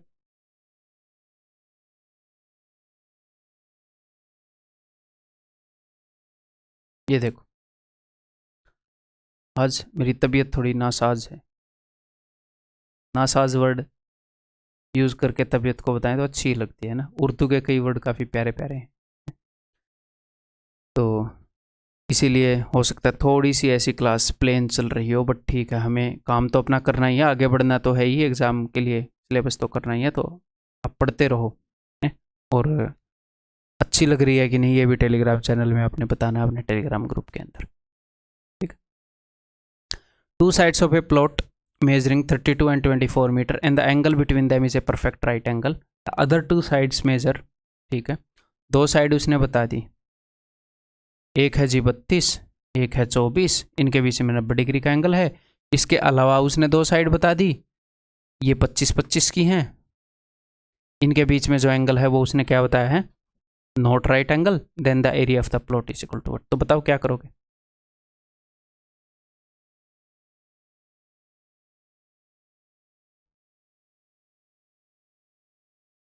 यहाँ से अगर मैं इस डायगोनल को मिला दूँ तो ये क्या है, ये है 4 का 8 गुना, ये है 3 का 8 गुना, तो ये होगा 5 का 8 गुना 40, पाइथागोरियन ट्रिपलेट। अब ये बन गई एक आइसोस्केलस ट्रायंगल, तो यहाँ से अगर मैं परपेंडिकुलर ड्रॉप कर दूँ तो ये हो जाएगा 20, ये हो जाएगा 20, तो ये 25, तो ये है 4 का 5 गुना, 5 का 5 गुना, 3 का 5 गुना 15। तब आप निकाल ही सकते हो इस ट्रायंगल का एरिया क्या होगा। इस ट्रायंगल का एरिया हो जाएगा ट्रायंगल ABD प्लस BDC। तो ट्रायंगल ABD का एरिया है half into base into height plus half into उस ट्रायंगल का बेस क्या हो जाएगा, वैसे बेस ऑलरेडी हाफ था, 40 इंटू 15, ठीक है। अभी इसको कर देते हैं जी,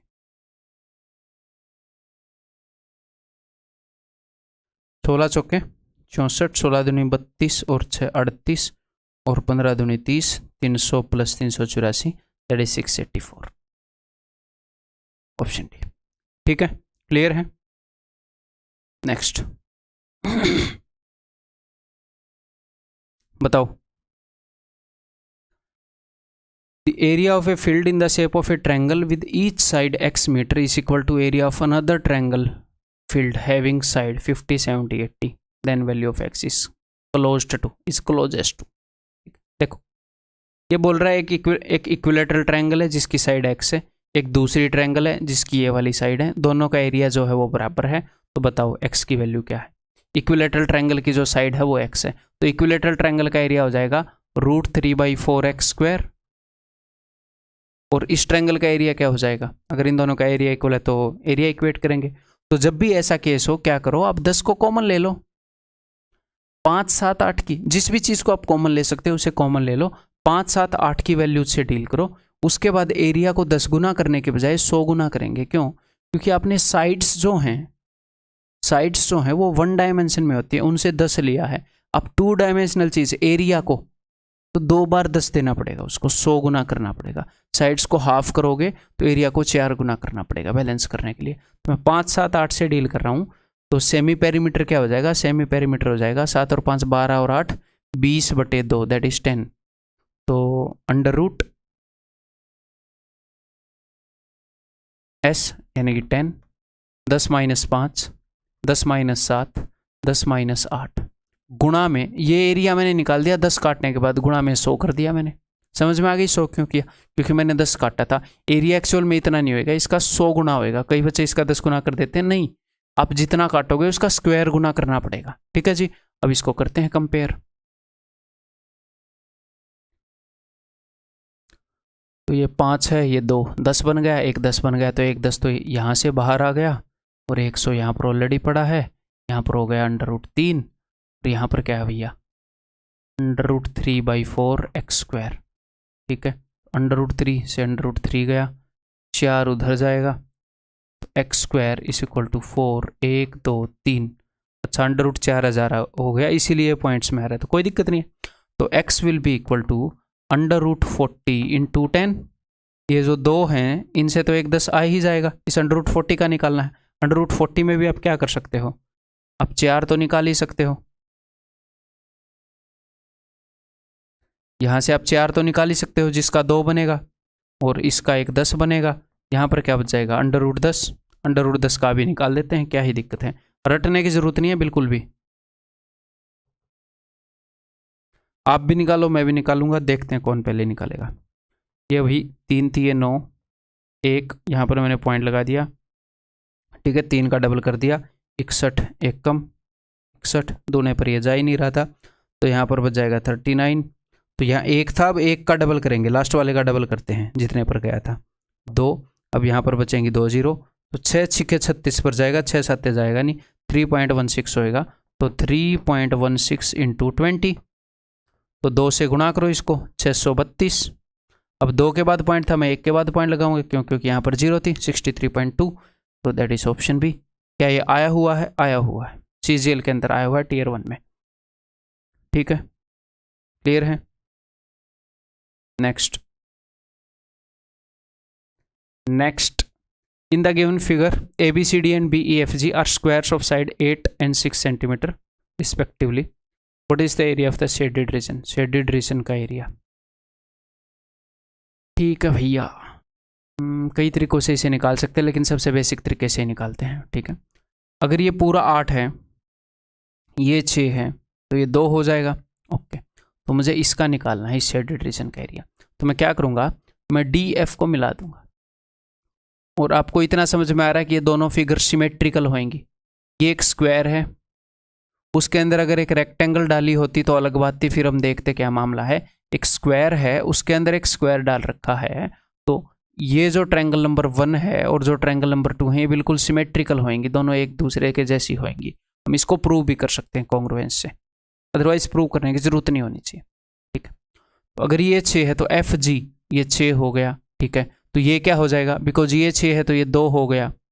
तो इस ट्रायंगल का बेस कितना है, 6, इस ट्रायंगल की हाइट कितनी है, 2, तो इस ट्रायंगल का एरिया कितना हो जाएगा, इस ट्रायंगल का एरिया हो जाएगा हाफ इंटू 6 इंटू 2, और ऐसी ऐसी 2 ट्रायंगल हैं तो इंटू भी 2, तो 2 से 2 गया 12। Area of the shaded portion is option B.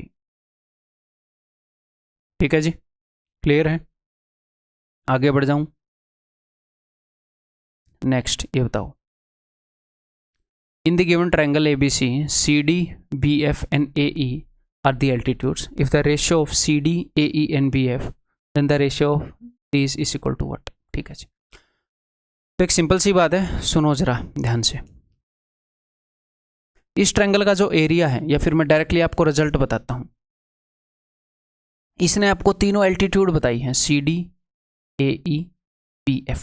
Okay जी, तीनों एल्टीट्यूड्स की लंबाइयों का रेशियो बताया है। ओके, तो इनकी जो कोरस्पॉन्डिंग साइड है ना, उनकी लंबाइयों का रेशियो क्या होगा पता है, उसने आपसे पूछा है AB ratio BC ratio CA।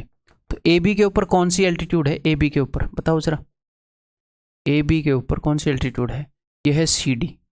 तो CD क्या है, 2, तो आप कर दो 1/2 रेशियो। BC के ऊपर कौन सी एल्टीट्यूड है, BC के ऊपर एल्टीट्यूड है भैया AE। AE को रिप्रेजेंट कर रहा है 3, 1/3। ठीक है, सी ए के ऊपर कौन सी एल्टीट्यूड है, जो भी बच गई वही है फिर 4, तो 1/4। अब आप क्या करोगे, रेशियो एंड प्रोपोर्शन में हम सीखते हैं, ऐसे नंबर से मल्टीप्लाई करेंगे जो 4, 3 और 2 इन सब से डिवाइड होता हो, यानी कि इनका एलसीएम दैट इज 12। यहाँ पर हो जाएगा 2 छिक्के 3 चौके 4 तिये 6:4:3, दैट इज ऑप्शन डी। ऐसे क्यों किया अभी बताऊंगा, टेंशन मतलब कोई बहुत भयंकर चीज़ नहीं है, ये बात आप समझ गए। अगर एल्टीट्यूड्स की लंबाई का रेशियो दे रखा है तो उस एल्टीट्यूड के कोरस्पॉन्डिंग जो साइड है, उसके कोरस्पॉन्डिंग जो साइड्स हैं, उन साइड्स की लंबाइयों का रेशियो होगा उनका इनवर्स, वो इसके इनवर्सली प्रोपोर्शनल होते हैं, ऐसे बोल सकते हैं, उनका उल्टा होएगा, उनके उल्टों के रेशियो के बराबर होएगा। उल्टा तो कई बच्चे 2 3 4 को 4 3 2 कर देंगे, ऐसे नहीं करना, उसके रेसिप्रोकल्स के रेशियो के बराबर होएगा। अगर साइड्स का रेशियो दे रखा है तो उनकी एल्टीट्यूड्स का, अगर मैंने आपको साइड्स का रेशियो दे दिया 6 4 3, तो इनकी एल्टीट्यूड्स का रेशियो निकालोगे तो 1/6 1/4 1/3 करोगे तो यही आ जाएगा 2 3 4। ठीक है, अभी ऐसा होता क्यों है, बिल्कुल अब बिकॉज ये जो चीज़ है, अब जो मैं आपको प्रूव करके दिखाऊंगा ये यूजफुल होएगी आपके लिए, इसलिए मैं करके दिखाऊंगा। अभी मैं उन चीज़ों को प्रूव करके दिखाऊंगा जो यूजफुल होंगे, ठीक है, और आपको याद रखने में मदद करेंगी, मतलब कोई भी एक क्राइटेरिया में जो सक्सेसफुल हो जाएंगी। देखो इस ट्रायंगल का एरिया क्या होगा, इस ट्रायंगल का area that is equal to half into base क्या है ए बी। अगर मैं ए बी को बेस मान लूं तो हाइट हो जाएगी सी डी, मानते हो कि नहीं। अगर मैं बी सी को बेस मान लूं तो हाइट हो जाएगी ए ई, ओके जी। अगर मैं ए सी को बेस मान लूं तो हाइट हो जाएगी बी एफ, ओके। अब यहां पर हाफ तो कट ही जाएगा, अब मैं एरिया को हटा दूँ तो हाफ तो कट ही जाएगा, तो मैं आपको ये बोल सकता हूँ कि किसी भी ट्रायंगल के अंदर उसकी कोरस्पॉन्डिंग साइड और उसकी एल्टीट्यूड, उनका प्रोडक्ट सेम होता है। क्यों? क्योंकि कोरस्पॉन्डिंग साइड और एल्टीट्यूड के प्रोडक्ट के ऊपर ही एरिया बेस्ड होता है, वहीं से एरिया निकलता है, और एक ही ट्रायंगल का एरिया तो सेम ही होएगा, कैसे भी निकाल लो, तो साइड और एल्टीट्यूड का प्रोडक्ट सेम होता है। तो यहाँ से भी आपको अंदाजा आ रहा होगा, अच्छा इनका प्रोडक्ट सेम है इसलिए इनवर्स रेशियो होता है। लेकिन ठीक है, इसको मैं बोल दूं is equal to K, okay. A B into C D is equal to K, B C into A E is equal to K, A C into B F is equal to K, okay.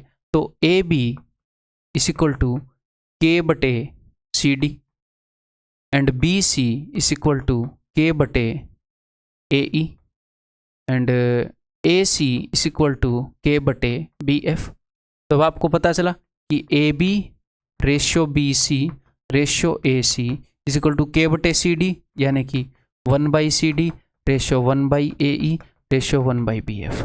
तो अगर आपको सारी sides का ratio दे रखा है और आपको altitudes का रेशियो निकालना है तो रेसिप्रोकल्स का रेशियो निकाल लो, उसके बाद एलसीएम से मल्टीप्लाई कर लो, आ जाएगा।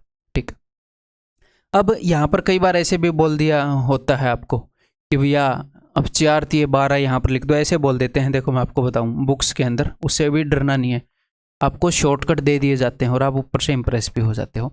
मैं इन सबको 12 गुणा कर रहा हूँ, क्या मैं इनको 4 तिये 12 दूनी 24 गुणा कर सकता हूँ? डेफिनेटली कर सकता हूँ। अगर मैं 2 से इस 24 को काटूंगा तो ऊपर यहाँ पर क्या है, यहाँ पर तो इन सब का प्रोडक्ट ही है। आप बोलोगे जी हाँ सर, इन सब का प्रोडक्ट ही है, मैं इन सब के प्रोडक्ट से गुणा कर सकता हूँ ना, ताकि नीचे ये चीज़ें ना रहें। तो 2 से काटूंगा तो 3 और 4 बचेंगे 12, 3 से काटूंगा तो 2 और 4 बचेंगे 8, 4 से काटूंगा तो 2 और 3 बचेंगे 6। तो आपको ऐसे रटने के लिए बता दिया जाता है। फिर आप ये करना, 2 की सबसे पहले लिख देना 4 और 3 का प्रोडक्ट, फिर लिख देना 3 को छोड़कर इनका, फिर इसको छोड़कर इनका। वो क्या बकवास की बातें हैं, मैं आपको बेसिक कंसेप्ट बता रहा हूँ। उसके बाद चाहे आप ऐसे कर लो या ऐसे कर लो, बट समझ में तो आना चाहिए ना ये कैसे आया, फिर वो याद नहीं रहेगा, कितनी चीज़ रटोगे आप। ठीक है, तो ऐसी चीज़ें मत रटना। अगर आपको कोई नया रिजल्ट भी मिले, मान लो मैं नहीं करा रहा, आपको वो रिजल्ट भी मिल गया, आपको वो रटना भी है, मान लो आपका दिल कर गया, तो एटलीस्ट ये तो निकाल लेना कि ये आया क्यों, और आया क्यों उसी से पता चल जाएगा कि रिलेवेंट है इरिलेवेंट है क्या है। अदरवाइज तो मिलेगा नहीं, रिलेवेंट चीज़ तो ऐसी मिलेगी ही नहीं, मिल ही नहीं सकती। इसलिए नहीं बोल रहा कि भाई अच्छा घमंड से नहीं, अपनी मेहनत के ऊपर विश्वास कर, छोड़ ही नहीं रहा मैं। ठीक, तो ये बात समझ में आ गई भाई। तो यहाँ पर आंसर इस ऑप्शन डी। नेक्स्ट ये बताओ, if altitudes of a triangle are 12 centimetre, 15 centimetre and 20 centimetre, then the area and perimeter of the triangle are. उसकी एल्टीट्यूड्स जो हैं वो बता दी है, एरिया क्या होएगा और पेरीमीटर क्या होएगा, बताओ। तो एल्टीट्यूड्स का क्या रेशियो है? एल्टीट्यूड्स का रेशियो है, वैसे रेशियो नहीं है, एक्चुअल वैल्यूज हैं, तो रेशियो भी यही है, किसी चीज़ से कट रहा है नहीं कट रहा। तो एल्टीट्यूड का अगर ये रेशियो है तो साइड्स का क्या रेशियो होएगा? साइड्स का ये रेशियो होएगा। क्लियर है? एल्टीट्यूड्स के रेसिप्रोकल का जो रेशियो होएगा वो साइड्स का रेशियो होएगा। तो उसने ट्रायंगल की एल्टीट्यूड्स बता दी, मैं उसकी साइड्स निकाल रहा हूँ। ठीक है, तो देखो किससे गुणा कर दूं भाई? 12, 15 और 20 के एलसीएम से 60 से गुणा कर दूं, ये साइड्स का रेशियो होएगा। ओके, 12 पंजे 60, 15 चौके 60, 20 दिए 60, तो साइड्स का रेशियो 3:4:5, इसीलिए उसने ये क्वेश्चन आपको दिया है, राइट एंगल ट्रायंगल है।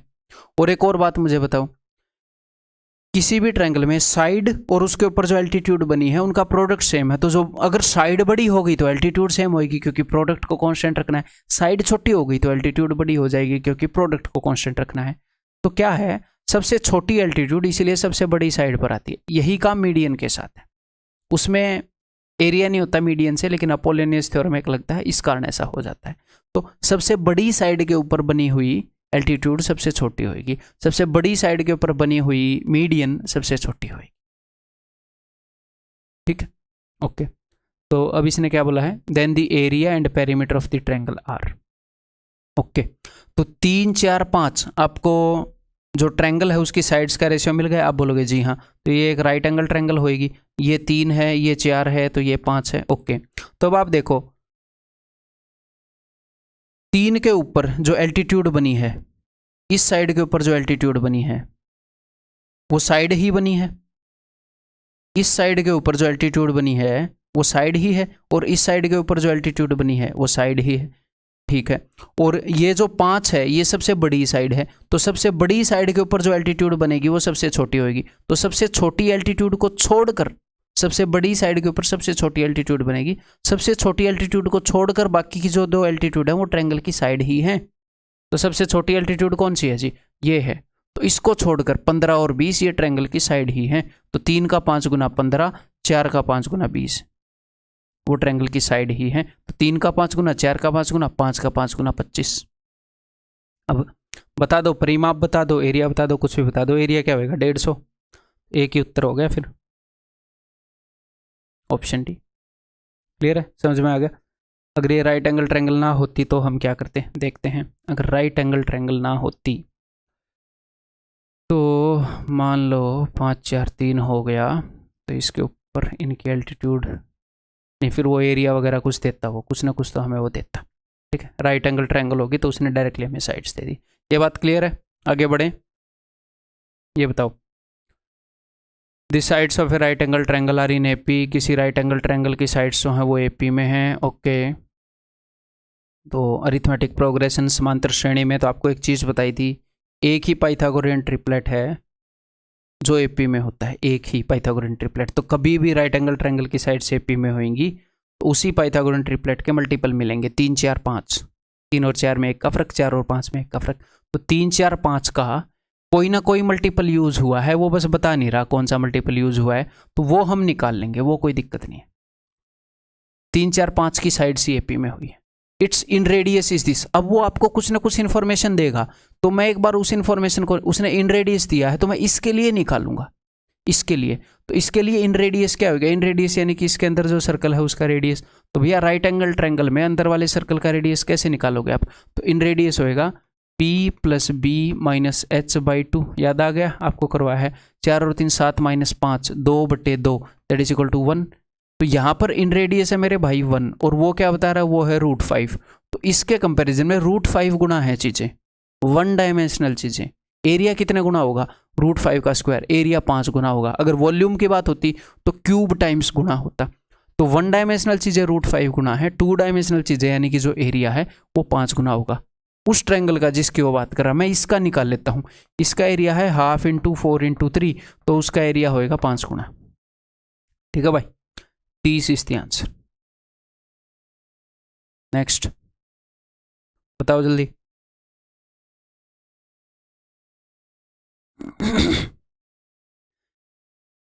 ये कैट में आया हुआ क्वेश्चन है, टोटली रिलेवेंट है, इसलिए आपको करवा रहा हूँ। Euclid has a triangle in mind. Euclid तो वैसे ही बदनाम है, बेचारा मर गया। इन लोगों ने क्वेश्चन पूछना है, यूक्लिड के सर पे ठेकरा फोड़ रहे हैं। It's longest side has length 20, उसकी लंबी से लंबी साइड की लेंथ जो है वो 20 है। And another of its side has length 10, इसकी एक और साइड है उसकी लेंथ 10 है। ओके, इट्स एरिया इज 80, इसका एरिया 80 है। ओके, ये तीसरी साइड होएगी। What is the exact length of the third side, third side की लेंथ क्या होगी, तो अभी बता देते हैं। देखो, एरिया क्या होता है, half into base into height, तो ये लो जी।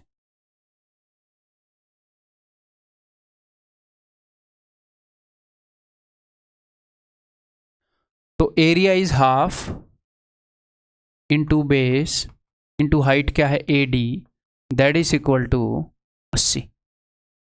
तो 2 से ये जाएगा 10 पर, 10 8 है, AD is equal to what, AD is 8।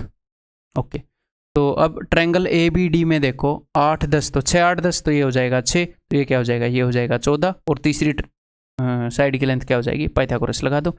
यहाँ पर अगर मैं काट दूँ किससे, 2 से, 2 7, या फिर डायरेक्टली ही निकाल लेते हैं, अंडर रूट 14 का स्क्वायर 196, 8 का स्क्वायर 64, तो that will be equal to 4 4 10 25, under root 260। क्यों काटना पीटना है जब डायरेक्टली निकल रहा है तो। क्लियर है। नेक्स्ट ये बताओ, find the area of the circle inscribed in a triangle whose sides are 5 और 12 and has largest possible area. मान लो एक ट्रायंगल है जिसकी 2 साइड हैं 5 और 12। ओके, इसका लार्जेस्ट पॉसिबल एरिया इस ट्रायंगल का कब होएगा, कैसे होएगा, 2 साइड 5 और 12 है, तीसरी साइड की क्या लेंथ रखूं कि लार्जेस्ट पॉसिबल एरिया हो जाए। तो अगर मुझे 2 साइडों की लंबाई दे दी, मैंने मान लिया कि इनके बीच का एंगल है थीटा, बिकॉज एरिया निकालने का फॉर्मूला मेरे पास, अगर 2 साइड की लंबाई कोई दे दे तो हाफ ए भी साइन थीटा वाला ही है, तो मैंने इस एंगल को मान लिया थीटा। तो एरिया क्या हो जाएगा, तो एरिया हो जाएगा हाफ, हम ये मान लेते हैं कि किसी भी रैंडम ट्रायंगल के लिए प्रूव कर लेते हैं।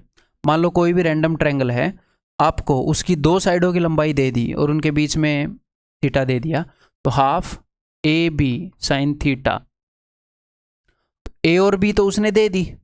आप बोलोगे हाँ जी सर, A और B तो उसने दे दी, तो अब ये थीटा को मैं क्या रखूं कि मैक्सिमम वैल्यू आए, एरिया हमें मैक्सिमम करना है, लार्जेस्ट पॉसिबल एरिया। A और B तो उसने दे दी यहां पर, तो थीटा की ऐसी क्या वैल्यू लें कि साइन थीटा की वैल्यू मैक्सिमम आए। तो साइन थीटा की मैक्सिमम वैल्यू आती है 190 डिग्री पर। अगर आप इस थीटा को 90 डिग्री रख देंगे तो इसकी मैक्स वैल्यू आएगी जो कि 1 होएगी। तो जब ये थीटा 90 होएगा तो मैक्सिमम पॉसिबल एरिया होएगा जब ये साइड ऐसे सीधी खड़ी होएगी। मान लो ये ट्रायंगल ऐसे है, ये 5 है, ये 12 है, ठीक है। जब ये सीधी खड़ी होएगी तो मैक्सिमम एरिया होएगा। उसके बाद ये टेढ़ी होने लग जाएगी तो एरिया जो है वो कम होने लग जाएगा। देखो एरिया कम होने लग गया है, ठीक है मेरे भाई। तो इसका मैक्सिमम एरिया कब होएगा, इसका मैक्सिमम एरिया होएगा जब यहाँ पर 90 डिग्री हो, ये 5 है, ये 12 है, तो ये 13 है।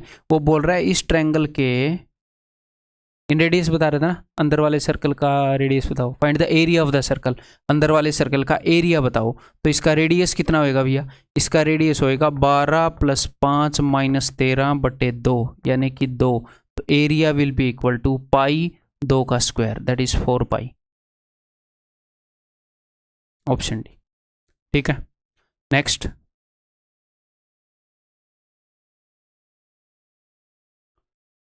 इन triangle ABC point DE and F divides. Okay, देखते हैं भाई, मजेदार क्वेश्चन हेड। हो सकता है आपको डिफिकल्ट भी लग जाए, बट इनसे डरना नहीं है। अगर डिफिकल्ट लगे तो भी आए हुए क्वेश्चन है सारे, ठीक है। इसको छोड़कर इसके आगे आए हुए ही करवाऊंगा, ठीक है। डरना नहीं है लेकिन इंटरेस्टिंग है बड़े। देखो, इन triangle ABC point DE and F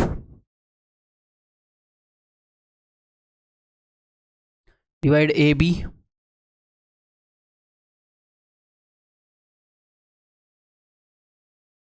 AB को डिवाइड कर रहे हैं 3:2, ऐसे लिखना है AB को 3:2, AC को 5:2, BC को 1:1। If area of E F C, अगर ई एफ सी का जो एरिया है ये है ई एफ सी, इसका एरिया 20 सेंटीमीटर है, तो आपने एरिया बताना है डी ई एफ का, डी ई एफ का, इसका डी ई एफ का, इसका एरिया बता दिया, इसका एरिया बताना है। सोचो एक बार।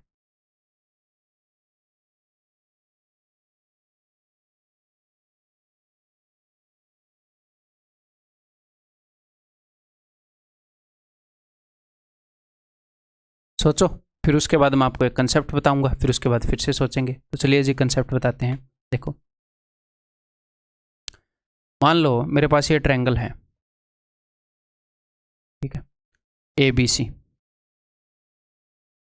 यहाँ पर एक पॉइंट है डी, बी डी की लंबाई 5 है, डी ए की लंबाई 7 है। एग्जैक्ट लंबाई नहीं है, सिर्फ रेशियो है, ठीक है। बी ई की लंबाई 3 है, ई सी की लंबाई जो है वो 2 है, एग्जैक्ट लंबाई नहीं है। तो किसी भी ट्रायंगल के अंदर, किसी भी ट्रायंगल के अंदर अगर आप ऐसे कोना काट दोगे, ऐसे कोना, ये वाला कोना आपने काट दिया और आपने ऐसे रेशियो बता दिया कि 1:2, 2:3, तो इसका एरिया हम बता सकते हैं पूरे ट्रायंगल के कंपैरिजन में कितना है। और इसका एरिया बता दिया तो इसका भी बता देंगे। कैसे बता सकते हैं हम? ऐसे बता सकते हैं, मान लो ये वाला एंगल है थीटा, तो पूरी ट्रायंगल का एरिया कितना हो जाएगा? पूरी ट्रायंगल एबीसी का area, that will be half पूरी ट्रायंगल की ये वाली साइड। अब आप बोलोगे सर ये तो सिर्फ रेशियो था। जी हाँ, डेफिनेटली पूरा रेशियो था ये। तो ये रेशियो है तो मैं ट्रायंगल एबीसी का एरिया नहीं बता सकता, डेफिनेटली नहीं बता सकते। तो यहाँ पर मुझे क्या करना पड़ेगा? मुझे ट्रायंगल बीईडी एरिया का रेशियो निकालना पड़ेगा, ठीक है। जब तक बंदा एक्चुअल वैल्यू नहीं देगा तब तक हम कैसे निकालेंगे रे एग्जैक्ट एरिया? देखो, तो area of triangle ABC that is half A B. तो यहां पर ए कितना है? दैट इज 7 और 5 12। बी कितना है? 3 और 2 5 साइन थीटा। अब एक और बात, यहां पर भी आपको एक डाउट आएगा, तो कोई दिक्कत नहीं है। देखो, उस डाउट को भी खत्म करता हूं। ये रेशियो है, ये रेशियो है। हो सकता है यहां पर 5a और 7a हो, यहां पर 3b और 2b हो। यहां पर जो मल्टीप्लाइंग फैक्टर है वो अलग हो, अलग चीज कट के 3 2 आया हो, अलग चीज कट के 5 7 आया हो। तो ऊपर पूरी ट्रायंगल के लिए, अब ये एग्जैक्ट वैल्यूज हैं 5a 7a, हमें a और b की वैल्यू नहीं पता, बट ये एग्जैक्ट वैल्यू है। तो एरिया ऑफ ट्रायंगल एबीसी, पूरी ट्रायंगल एबीसी का area that will be half 12a, उसके बाद 5b और उसके बाद साइन थीटा।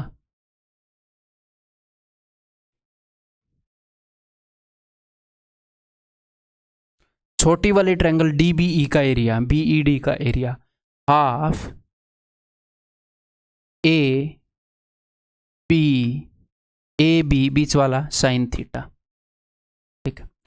तो बिकॉज इसी ट्रायंगल का एक कोना काटा है, ठीक है, तो ये एंगल तो बराबर होएगा, ये दोनों ट्रायंगल में कॉमन है। जी हाँ, तो साइन थीटा से साइन थीटा कट जाएगा। ओके, अब हम कंसेप्ट पर आएंगे डायरेक्टली, जो हम एग्जाम में यूज करेंगे। साइन थीटा से साइन थीटा गया, हाफ से हाफ गया, ए से ए गया, बी से बी गया। ये जो मल्टीप्लाइंग फैक्टर है, हमें उसकी भी जरूरत नहीं है, हमें सिर्फ रेशियो चाहिए। हमें ए बी की जरूरत नहीं है, हमें इन दोनों के एरिया का रेशियो निकालना है। तो हमें सिर्फ किस रेशियो में इस पॉइंट ने बांट रखा है वो चाहिए। ओके जी, तो यहाँ पर अब हम क्या करेंगे? आगे से देखना, यहाँ से जो आएगा वो मैं डायरेक्टली लिख रहा हूँ। बड़ी ट्रायंगल के लिए ये वाली साइड कितनी है? आप बोलोगे 7 और 5 12 यूनिट। ये वाली साइड बड़ी ट्रायंगल के लिए कितनी है? 2 और 3 5। अब ये वाली साइड, तो बड़ी ट्रायंगल की दोनों साइड का प्रोडक्ट मैंने लिख दिया, जो भी रेशियोज में था उस टर्म में।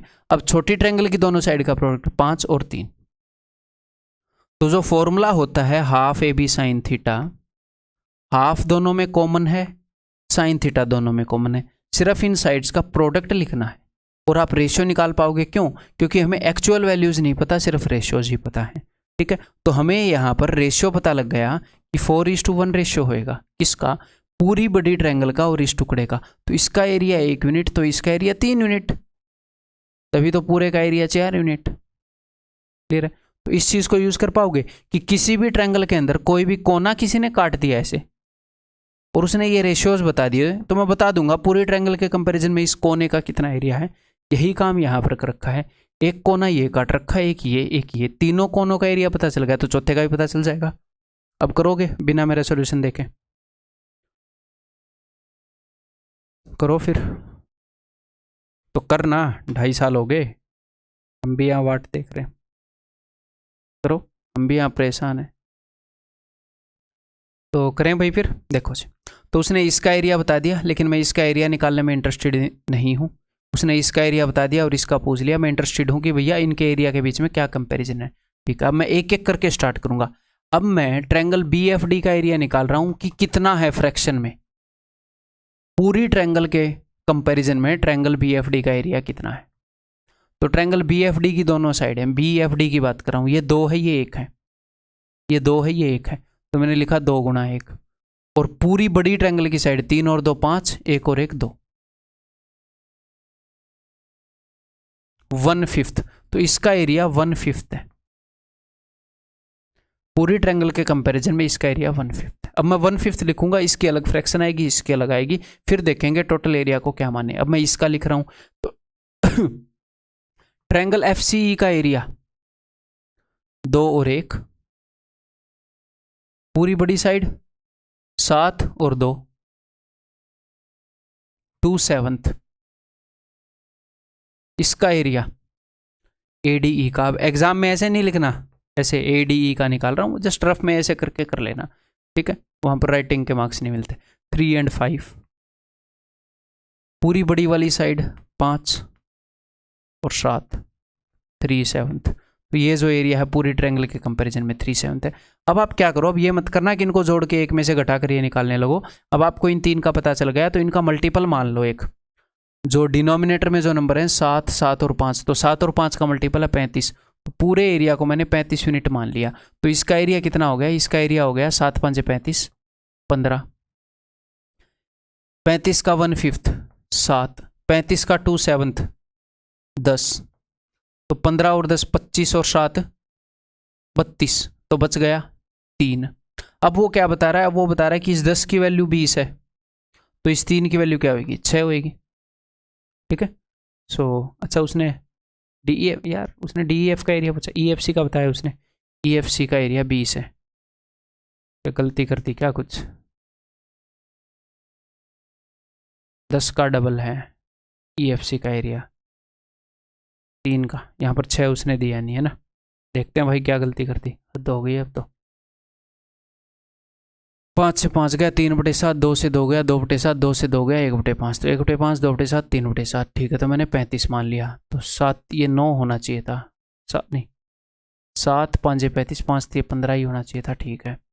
5 7 35, 7 5 दूनी 10, तो 15 और 10 25 और 7 32, 3।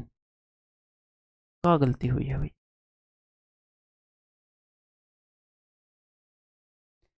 AB को 3:2 रेशियो में डिवाइड किया, AC 5:2 में, इसको 1:1 में। एक बार फिर देख लेते हैं भैया, 5 और 2,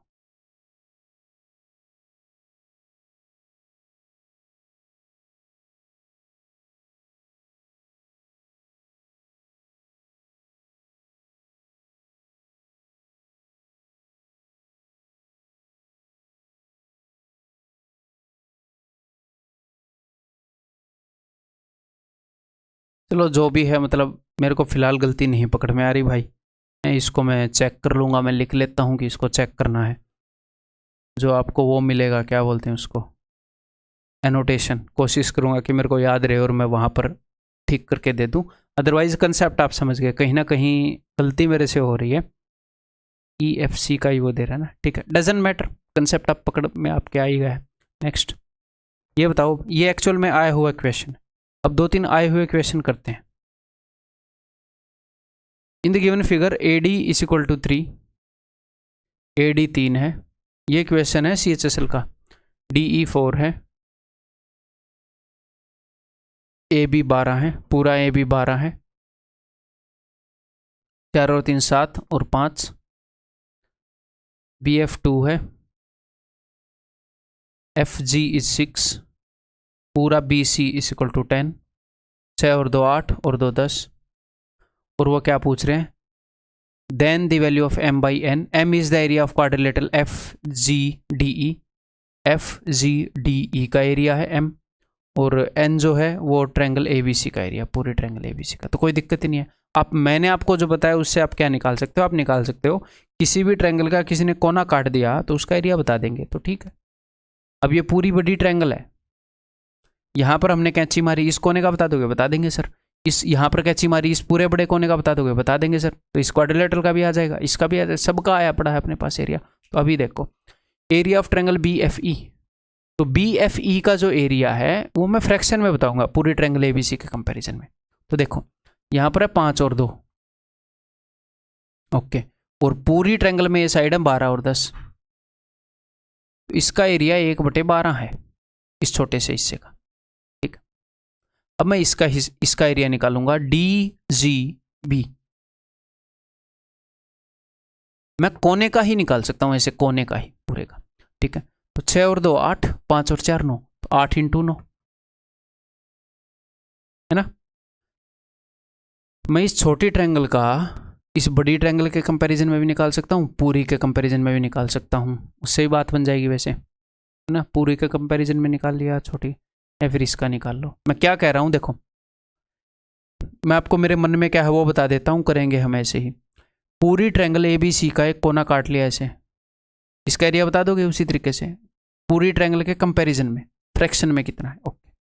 अब यही कोना triangle D G B, triangle D G B में भी तो ये कोना काटा गया, तो ट्रायंगल डी जी बी के कंपैरिजन में पता चल जाएगा इसका एरिया कितना है, पूरी के कंपैरिजन में पता चल जाएगा इसका एरिया कितना है।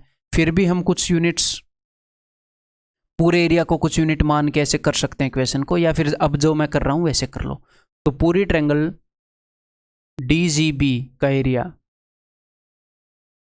हम लिख ही देते हैं यहाँ पर, ये ना हो बाद में कंफ्यूजन हो, ए बी सी के कंपैरिजन में, ए बी सी के कंपैरिजन, ठीक है। तो ए बी सी में आएगा 12 × 10, 4 × 12, 4 दूनी 8, 2 5 10, 3 3 9, इट इज 3/5। तो पूरी के कंपैरिजन में इसका एरिया 3/5 है, इसका एरिया 1/12 है, 12 है, 5 है, तो पूरी का एरिया क्यों ना 60 यूनिट मान लिया जाए। तो पूरी का एरिया 60 यूनिट मान लिया, तो 1/12, 12 का 1/12 ये 5 यूनिट हो गया। अब पूरी का एरिया 60 है, तो 60 का 3/5 करो, 60 का 3/5, 12 3 36, ये पूरा 36 है, तो 36 में से 5 गया, ये 31। अब अगर वो इसका भी पूछ लेगा तो इसका ही बता देंगे, ये 36 है, 60 - 36 यहाँ पर क्लियर बता ही देंगे, 24 यूनिट। अब उसने किसका पूछा है, उसने इसका पूछा है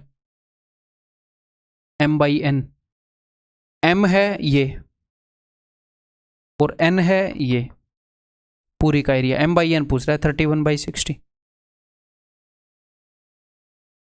अगर वो इसका भी 10/10 पूछ लेता हम कुछ भी बता सकते हैं कुल मिलाकर, ठीक है जी, क्लियर है। ये बताओ फिर, ये CGL का सवाल है, पिछला CHSL का था। इन the given figure PQR is a triangle and quadrilateral ABCD is inscribed in it if QD is equal to 2, QC is equal to 5, CR is equal to 3, BR is equal to 4, PB is equal to 6, PA is equal to 5, AD is equal to 3, ठीक। What is the area of quadrilateral ABCD? Quadrilateral ABCD का area आप बता सकते हो। तो quadrilateral ABCD का area directly नहीं आएगा, जो मैं आपको मेथड बता रहा हूँ वही आएगा। ऐसे काट रखे हैं कोने 3, इन तीनों का एरिया आ जाएगा, इजीली निकाल लोगे पूरे के कंपैरिजन में। फिर ये बचे हुए का भी आ जाएगा, और पूरी ट्रायंगल का एरिया आप निकाल ही सकते हो। सर कैसे निकालेंगे? पूरी ट्रायंगल की साइड्स बताएं भाई आपको, 5 और 3 8 और 2 10, तो हीरोन्स फॉर्मूला लगा लोगे इजीली, 6 और 4 10 और 5 और 3 8। और यहाँ पर एक स्पेशल केस है, आइसोस्केलस ट्रायंगल है, तो हीरोन्स फॉर्मूला की भी जरूरत नहीं पड़ेगी, ठीक है। आइसोस्केलस के अंदर परपेंडिकुलर मारेंगे है, तो वो मीडियन भी है परपेंडिकुलर भी है, तो और इजीली आ जाएगा, ठीक है। तो चलिए अब काम पर लगते हैं। Area of QCD in comparison with ABC, तो एग्जाम में ऐसे नहीं लिखेंगे, मैं आपको समझाने के लिए लिख रहा हूं। तो 2 × 5, QCD में 2 और 5 है, और पूरी ट्रायंगल में यही 10 और 8 है, इट इज 1/8, ये 1/8 है। BRC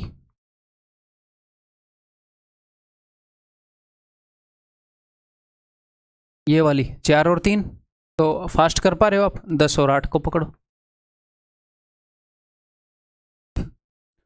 4 दूनी 8, तो 3/20। PAB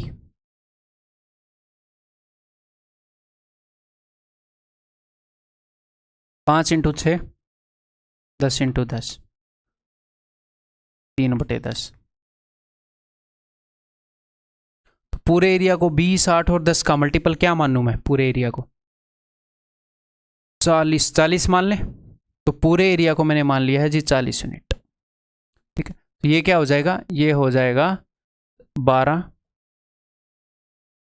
ये हो जाएगा 5, ये हो जाएगा 6, तो 12, 5 और 6 11, 12, 23। तो ये हो जाएगा 40 माइनस 23 17। तो 17 यूनिट की वैल्यू बतानी है। 40 यूनिट की वैल्यू आप निकाल सकते हो पूरी ट्रायंगल का एरिया। तो पूरी ट्रायंगल का एरिया कैसे निकालोगे? ये लो 10 10 8, ये 4 क्योंकि मीडियन का काम करेगी। अब यहाँ पर लगा दो पाइथागोरस थ्योरम। 10 का स्क्वायर क्या हो जाएगा? 100, या फिर मैं पहले ही यहाँ पर 2 लिख देता हूँ। मैंने 2 काट दिया, 2 5 10, 2 दूनी 4, 5 और 2 5 का स्क्वायर 25, 2 का स्क्वायर 4, √21। तो 2 √21 इसकी हाइट है। तो पूरी ट्रायंगल का एरिया है half into base into height. ये मैं बार बार हाफ इंटू पूरे बेस 8 को क्यों लिख रहा हूँ? अदरवाइज मैं 4 इंटू 2√21 करूंगा। बच्चों को कन्फ्यूजन ना हो जाए आप लोगों को बस। तो ये 40 यूनिट की वैल्यू है। 40 से डिवाइड किया 1 यूनिट की वैल्यू। पूछत रहा 17 यूनिट की वैल्यू, ये बता दो बस, खत्म। 2 चौके 4 से 4 गया, 2 से गया 5, 17/5 √21 कहाँ है भाई तू? Option C. एक और क्वेश्चन कर दोगे ऐसा ही,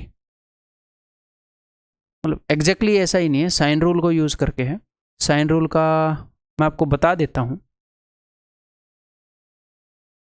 साइन रूल का एक और यूज है,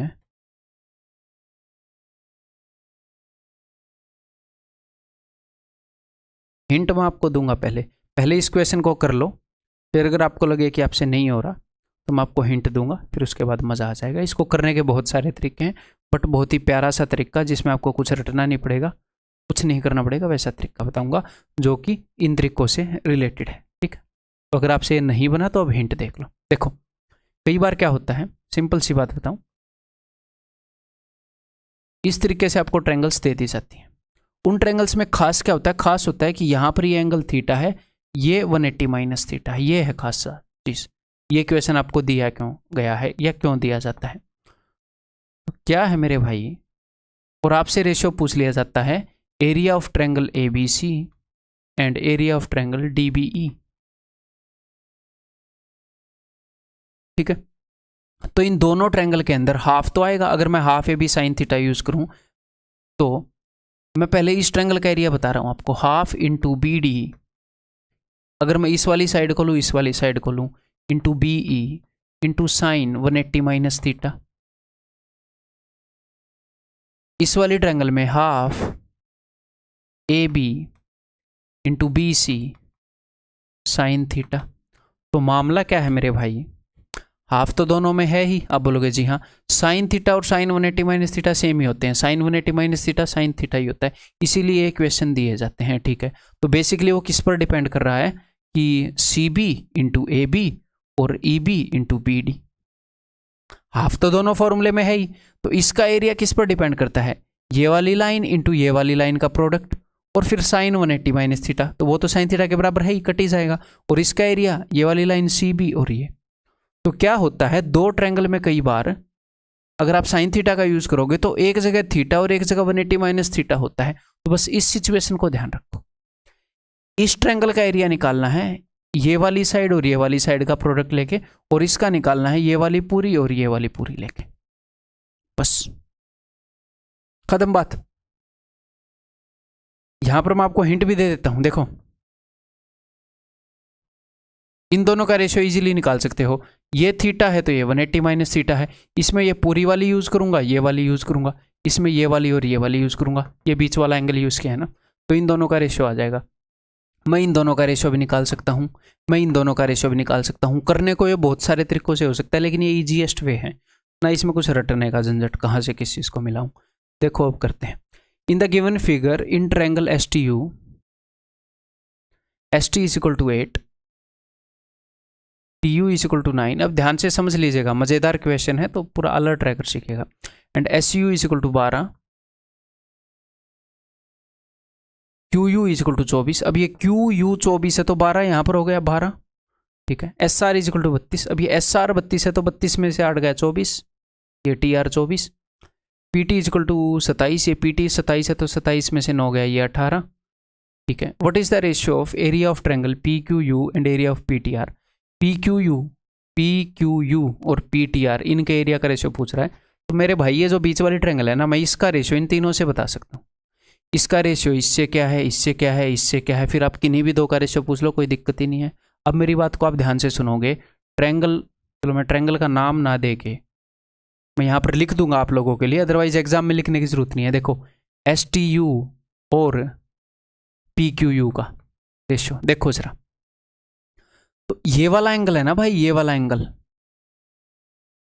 थीटा और 180 माइनस थीटा, तो इसका एरिया जब मैं निकालूंगा तो इस एंगल की कौन सी दो साइड हैं जो इस एंगल को बना रही है, मैं उन दोनों को लूंगा। मैं लूंगा एक तो 18 और एक लूंगा ये 24। 18 इंटू 24, तो बाकी की दो चीजें क्या हैं इस ट्रायंगल के एरिया में? एक हाफ है, एक 18 इंटू 24 है, एक साइन 180 माइनस थीटा। तो साइन 180 माइनस थीटा कट गया, हाफ कट गया। इस ट्रायंगल में इस वाले एंगल को कौन सी दो बना रही है? 12 और 9। बाकी तो वही है ना, साइन थीटा और हाफ, वो तो कट ही जाएंगे, बस आपको रेशियो मिल जाएगा। ठीक है। तो 12 दूनी 24, 9 दूनी 18, दैट इज 1:4। अगर इसका एरिया 4 यूनिट है तो इसका एरिया 1 यूनिट है। ठीक है, आपको रेशियो मिल गया। ये रेशियो है, एग्जैक्ट एरिया नहीं है। अब वो बोल रहा है इसका रेशियो हमने इससे बताना था। अगर वो इससे भी बताने के लिए बोलता तो बता देते, इसका भी बताने के लिए बोलता तो बता देते। हमें तो इसका इसके साथ सबका रेशियो निकालना था। इसके साथ इसका कैसे निकालोगे? देखो कौन सा एंगल है भैया जो ऐसे बना रहा है, थीटा और 180 माइनस थीटा, तो निकालो।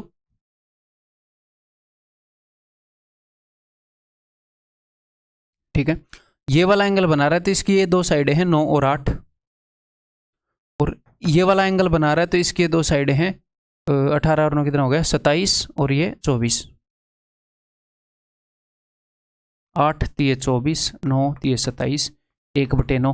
अगर इसका एरिया 1 है तो इसका 9 है, इसका 1 है तो इसका 9 है। ये लो भाई, इसका 9 है तो 4:9, दैट्स इट, खत्म बात।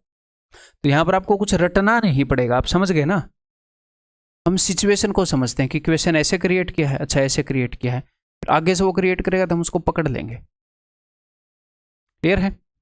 सो दैट्स ऑल इस वीडियो के अंदर। आपको ये वीडियो कैसी लगी, क्या कुछ सीखने को मिला, ये सब प्लीज़ आपसे रिक्वेस्ट है, जो अपना टेलीग्राम ग्रुप है उसके ऊपर बताओ यार, शेयर करो, अच्छा लगेगा। वहाँ पर भी अब मैं एक्टिव हो जाऊँगा। और उम्मीद है कि आपकी पढ़ाई बढ़िया चल रही होगी, इसको बढ़िया रखो। और मतलब क्या कर रहे हो, अपने आप को क्या मुंह दिखाओगे? थोड़े से दिन की बात है, महीना 1.5 महीना, उसके बाद आपका पेपर हो जाएगा। तो इतने दिन नहीं रह सकते, एक आधा दिन बीच में ख़राब हो जाता है तो कोई नहीं, गिल्टी मत रहा करो, गिल्ट में मत रहा करो, बट करो यार। फिर कब करोगे? अब नहीं करोगे तो बताओ क्या एक्सक्यूज़ है आपके पास अब मेहनत ना करने का? कोई नहीं है। मेहनत प्रेशर में रहकर भी नहीं करनी। अब मैं ये बातें बोल रहा हूँ, आप ऑलरेडी मेहनत कर रहे हो, तो प्रेशर में भी नहीं आ जाना है। रिलैक्स रहो, मज़े में रहकर पढ़ो। इस पढ़ाई को एज ए बर्डन मत लो, एज ए बर्डन लोगे तो वो होएगा ही नहीं काम। ठीक है, अगली क्लास में मिलते हैं भाई।